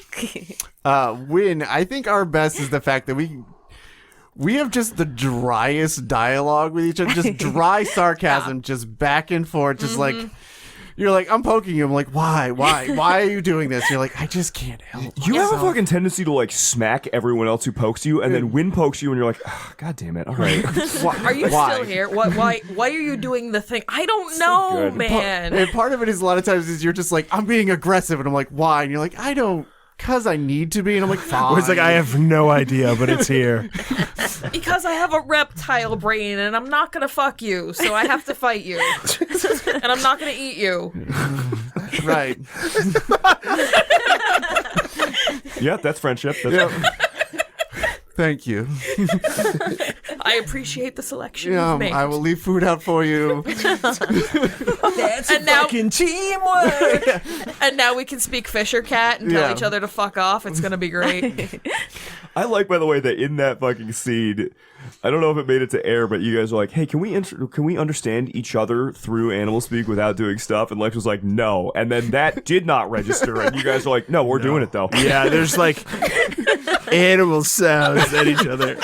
Which, by the way, to be 100% clear, that ruling stands. You two are just fucking weird. I assume that she's also flicking me off You at the two are same just time. you two are just vibing together, just gently hissing and confiding in gentle. one another. So yes, that is not a house rule. It's just us being fucking weird. Yeah. and supporting that, Johnny 100% thinks the two of you can talk to each other. Honestly, I have no reason to think otherwise. Right. And then it really goes back. The person that I've done the most with one-on-one is with my right-hand man, Johnny. Finger gun. We have definitely had a bunch of scenes and I think it all comes back to the season 1 finale. I don't know if it was clear in the in when we did it, but that Do we want to talk about those mechanics in a minute? yeah, I was going to talk about it basically now that we all had to write down Yeah. without talking to each other what we were going to do in the Very scene. fucking cool thing Yeah. Lex did. And me and Johnny both decided to go after the werewolf. Yeah. Yeah. There was a very easy possibility that one of you went after. And we then also I fucking think alone. we also Yeah. so we saw the werewolf kill 3 vampires casually. Yes. Yes. Just Yeah. dead. And I don't know how much fortitude you had at the time. I had 0 fortitude on my sheet. I'm a Not fucking a ton. glass cannon Bruja. and he's like, all right, so and the way that Lex does sometimes, he was like, here's how this is going to work. Yep. It was Lex a high- goes very business when one of us is in I, danger. Seriously, when death is on the table, things get very transactional, and in not a bad way, in a No, in a very honest way. Yeah. in a way where Hey, guys, you realize this is where you're at. oh shit, I'm reading a Choose Your Adventure, and now this one page is going to take me to death, and the other one's going to take me to good times, maybe. But Not anyhow, death. he passed out little sheets to everybody that had choices on them. So each one of us had a bespoke set of choices based on where we were, and he said, you need to make your choices and pass them back to me. You don't get to talk to each other. Well, this is just what you're doing. And so we all did, and yeah, fucking Tim and I were like, well, I'm ready to lose my sheet. Are you? I was like, let's fucking fight this werewolf. I came prepared I by feel giving like- this knife to someone else. Ever since that throwdown, where you used Lucida's knives, by the way, ever since that fight, We gave I most feel of like them you two have fought each other nonstop about all kinds of shit, but you guys always end up coming back to that moment where, hey, remember the lupine? It's a nice thing I think We've about been through everything. The Johnny- worst the world has to offer. Johnny and Miles' relationship. I think is great because, I mean, Clan Bruja and Clan Ventru are such wonderful enemies and allies all at the same time. Perfect foils, yeah. Right, like, and like in a lot of Vampire the Masquerade lore. From like just or like TV shows. Remember the old TV show? Like Yep. they were like, they are like consistent rivals, and even goes back in the clan lore, right? It's in Sparta and Athens. I thought it was Carthage. Carthage was later. Oh. Sparta and Athens was the first. And lost Carthage. Tim and I think we just Carthago. I do really enjoy the fact that I think we are constantly putting each other over the top, right? Like I at least I try to play it that I'm always respecting him as like the top dog in New Haven in terms of the political scene, and I try to make sure that like we give him wide berth so that he looks cool doing political stuff. And on the flip side, like, Johnny's a big bruiser guy, and that only comes across on audio if everybody at the table pretends that I am a big bruiser guy. Because Garrett in real life, I'm 5'9", I'm not a big dude. But they react to Johnny as if he is this larger than life presence. The idea of Johnny frenzying is so goddamn scary. It's like damn scary. Yeah, well, when we before we actually started storytelling, we just ran a test with the audio. Where Johnny was the surprise and boss Johnny killed Neil in a very nice parallel to our tabletop relationship. So I think it's Lex's. Do we have to go? Is Lex's best moments now? Is that how this is? No, he was just talking about the stuff. You can if you want to. Pick your favorite shot. Yeah. The favorite moment Yeah, of it's a each little child different at this coming from point. the storytellers. It's actually pretty easy to identify what I think my favorite moments for you guys were. No. So I feel Johnny was the Bruja rant all day for me. Yeah. Throwing the dude off Yeah, the yeah, roof. yeah. I felt like Yes. that was when Chef's kiss. that was that first time in our story where Johnny was like, you know what? I think I'm just gonna fuck this guy up. And You know what? Not fuck me. and I feel like that was a very good reveal that no, Johnny is in fact a badass. He's not just blowing smoke. For Wynn, it was it was the scene with the gangrel primogen. Oh my yes. I knew he was going to say Rusty. Rusty. Her scene with Rusty was the fucking stuff of legend. Because that whole recording was kind of like, hey guys, so on a given night, if Wynn's just walking around one night, what happens? And it's like, turns out people die, there are ghosts, just fucking chaos ensues. There were And, zombies. and Wynn just came in saying the most ratchet shit she could come up with in that moment. And it was just like, do you want to fucking go? And Rusty was just like, I have no idea what's going on anymore, but I can't back down. And then he just died. He died a horrible death. He died. So I'm so perpetually afraid because, by all accounts, Wynn's a badass. But I'm always afraid the dice are going to be like, not today. It's I feel always like- a possibility, but it hasn't fucking But happened it yet. hasn't. I feel like That's why he's Wynn next to me, because I'm and the vortex. Britta. Rolling bad luck. Wynn and Britta both have the problem consistently where they're like, I'm just going to hit him a little, whatever. and then someone fucking dies. And then they're just like, oops, man, why does that keep happening every single time that I end up attacking someone? And they never catch on. When to this day we'd be like, all right, I guess it's gonna be a long tussle, and whoop, dead. And she's like, oh no, again? How does this keep happening? It's just a very funny thing. Man. Miles was probably the scene with Z when he had just about made it to the summit of the mountain he'd been climbing since the first episode. And this thing came back to haunt him. And Tim, the whole table goes quiet, and Tim's mind is just visibly racing. And it was cool because it's not that Miles got Miles didn't panic. Miles was kind of reacting like, okay, this is it. This is the debate. This is where we go back and forth with manipulations. I'm gonna do this. Me, manipulative Venture, is gonna go toe to toe with manipulative ancient demon from like the beginning of time. Yeah. And it was just fucking cool. Very cool hot seat like stuff. And I think my favorite scene for Hi, JoJo. Hi, JoJo.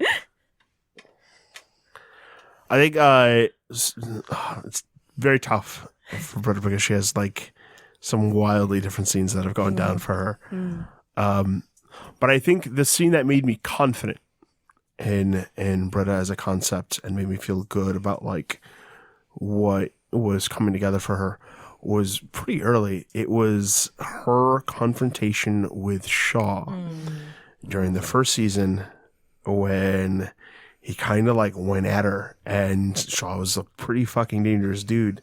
It's funny because if you look back at it now, he doesn't really.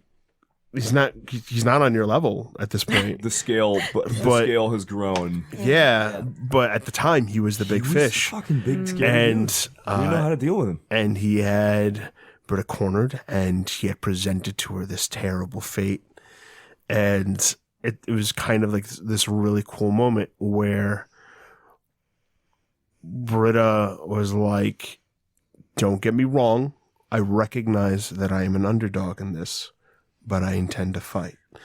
And that was just very fucking cool.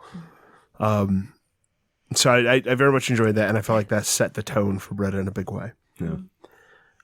And probably my favorite moment for Neil is definitely him hanging out with his Nos buddy.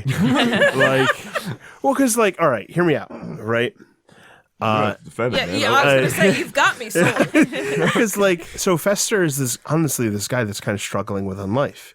He's his fate is to be this guy that's largely ignored and unseen, and can never really be on the level of the people that he considers so beautiful. Like part of why he admires Miles so much is that Miles is the guy, the peacock that fucking struts around court and you know what I mean? But that's Miles. Fester can never be that. So much of his destiny is decided for him. Yeah. So when he was hanging out with Neil, it was kind of like, wait a second. If I bring this cool coterie guy, maybe I can stand out. And Neil is kind of like, hey man, I really need you, and we got to be subtle here. And I absolutely enjoyed that Neil's kind of innate ability to make the NPC feel heard, but not get waylaid by the NPC's own personal desires. And there's a very good balance going into that scene. And it kind of set Neil up to later on kind of be this character's hero, right? Because when the character showed up to the party, he was there to be a servant doing super unfortunate work. But with Neil, he had a chance to stand out. He ended up surviving this crazy attack, and all of a sudden he's this guy. If you think about it, right? I don't know if anyone picked up on this, but the Nosferatu left Fester behind. Yeah. Yes. They did not give a shit about him. But Neil kind of scooped him up, and it kind of it was a very good demonstration of Neil's ability to not fit in, but have that be why he accomplishes these things that other kindred can't. It was very, very good. Very good.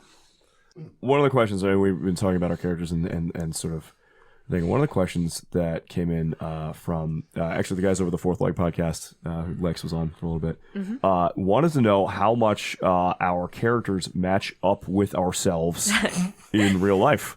What aspects of ourselves are in these characters, and do we typically fit within these archetypes, or do we kind of pass these hats around? Or Well, first of all, can we just talk about how wonderful and supportive they are? They're just great to work with, and I really appreciate their presence and interaction at Fourth Leg. Yeah, they've been fans for a while. It's very cool. It's been very cool to thank you interact so with much. other podcasts and stuff. You guys are freaking awesome. Yeah, super great. But yeah, I mean, I can tell that. So Neil is me in a lot of ways. Like I'm not a hoarder. I'm not like but I definitely have anxiety issues and like feel that whole like I don't know if I feel seen, guys. And I feel misunderstood. Like nothing freaks Neil out more than like social anxiety, and like it's why he gets like freaked out by Toreador and like just like kind of freezes up and like has to scramble and fill silence.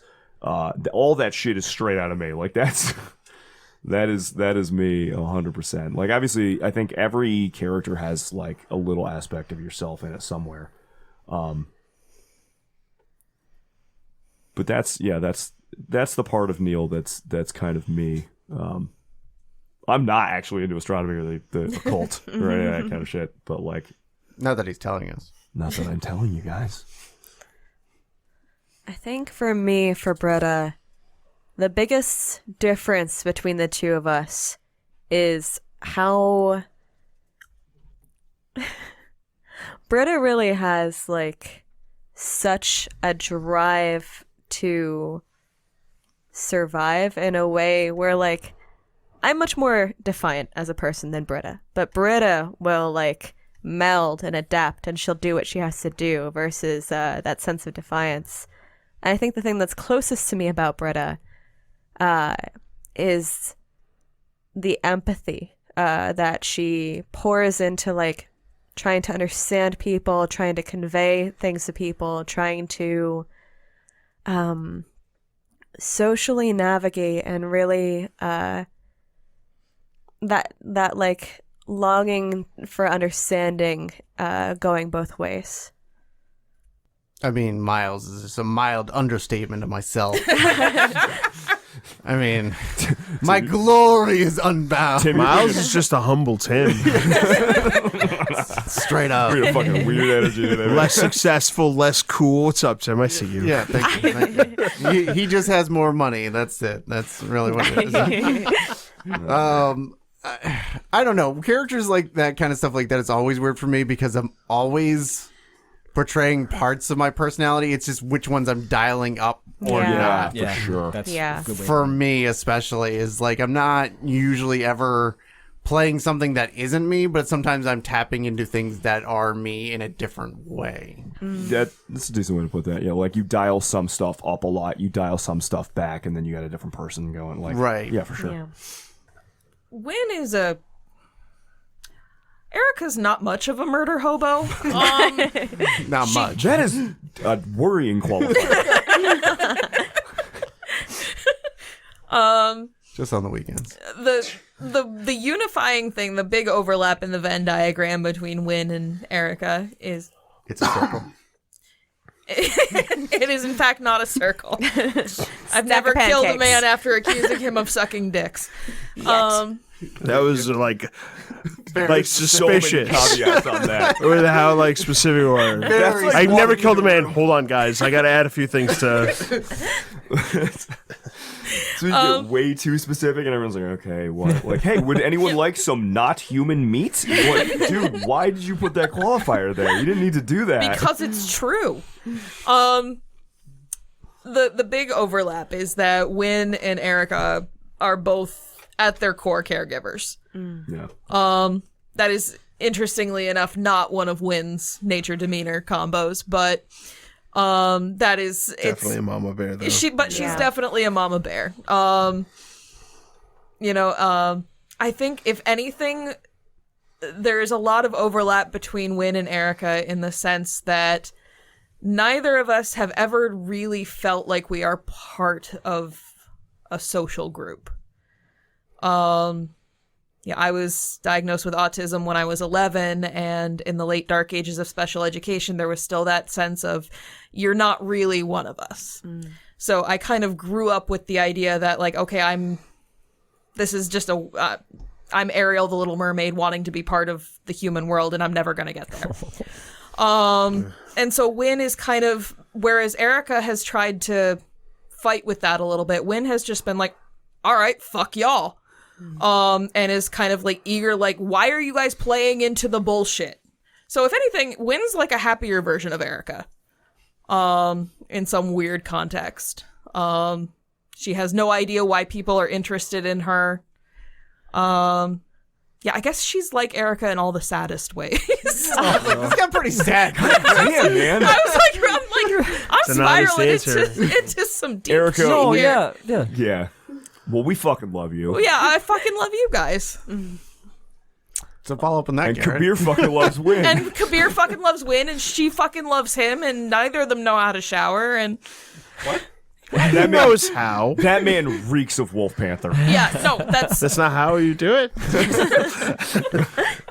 So there's definitely some overlap between Johnny and myself. I mean, I think I kind of like surface level project to be more of a badass than I actually am, which I think is the same with Johnny, right?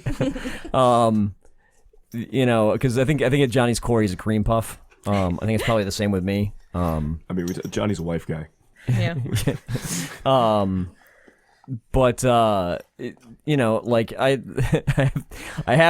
always wear my leather jacket places. You know, I have my truck that I drive around. You can hear the licking on I used the JoJo's so excited. Yes, JoJo. And just for everyone else out there, my our constant companion at the table is my dog JoJo. Who's just ravishing Lex right now. He's pretty good. He's usually pretty quiet. Occasionally you hear his collar rattle. But He's a really good boy. yeah. He's a good boy.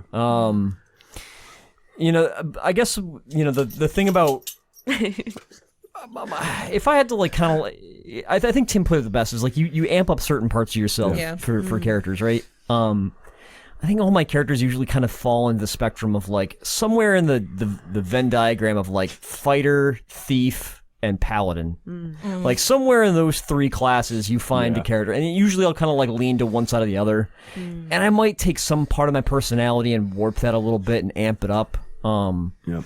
You know, I don't think I don't nearly have the anger that Johnny has, but I mean, like I remember times when I used to be angry when I was a kid, so I kind of like drawing that. But I'm not really an angry guy. I think, you know, I definitely, Johnny has a lot of morose moments where he's kind of just, you know, quiet and introspective, and a little bit kind of like just, you know, sad, I guess. And I think that's probably one of the things that I think I feel closest to, that I really amp up for the portrayal of the character. But you know, I guess in the terms of the spectrum, he's definitely more on the fighter paladin side of the thing. He's definitely furthest away because I mean I love playing tricksters too. Like that's I think one of my favorite kind of character tropes is the trickster. And I really kind of veered Johnny away from that. Because I don't think that really helps fit. I don't think that me portraying a trickster does not fit in this group or this story. I think. But yeah, that's I think that'd be my answer for that. So the next group of questions we're going to do are sort of about more like the plot and the characters as we go forward, but I think we'll pick that up next time. Okay, yeah, sounds good.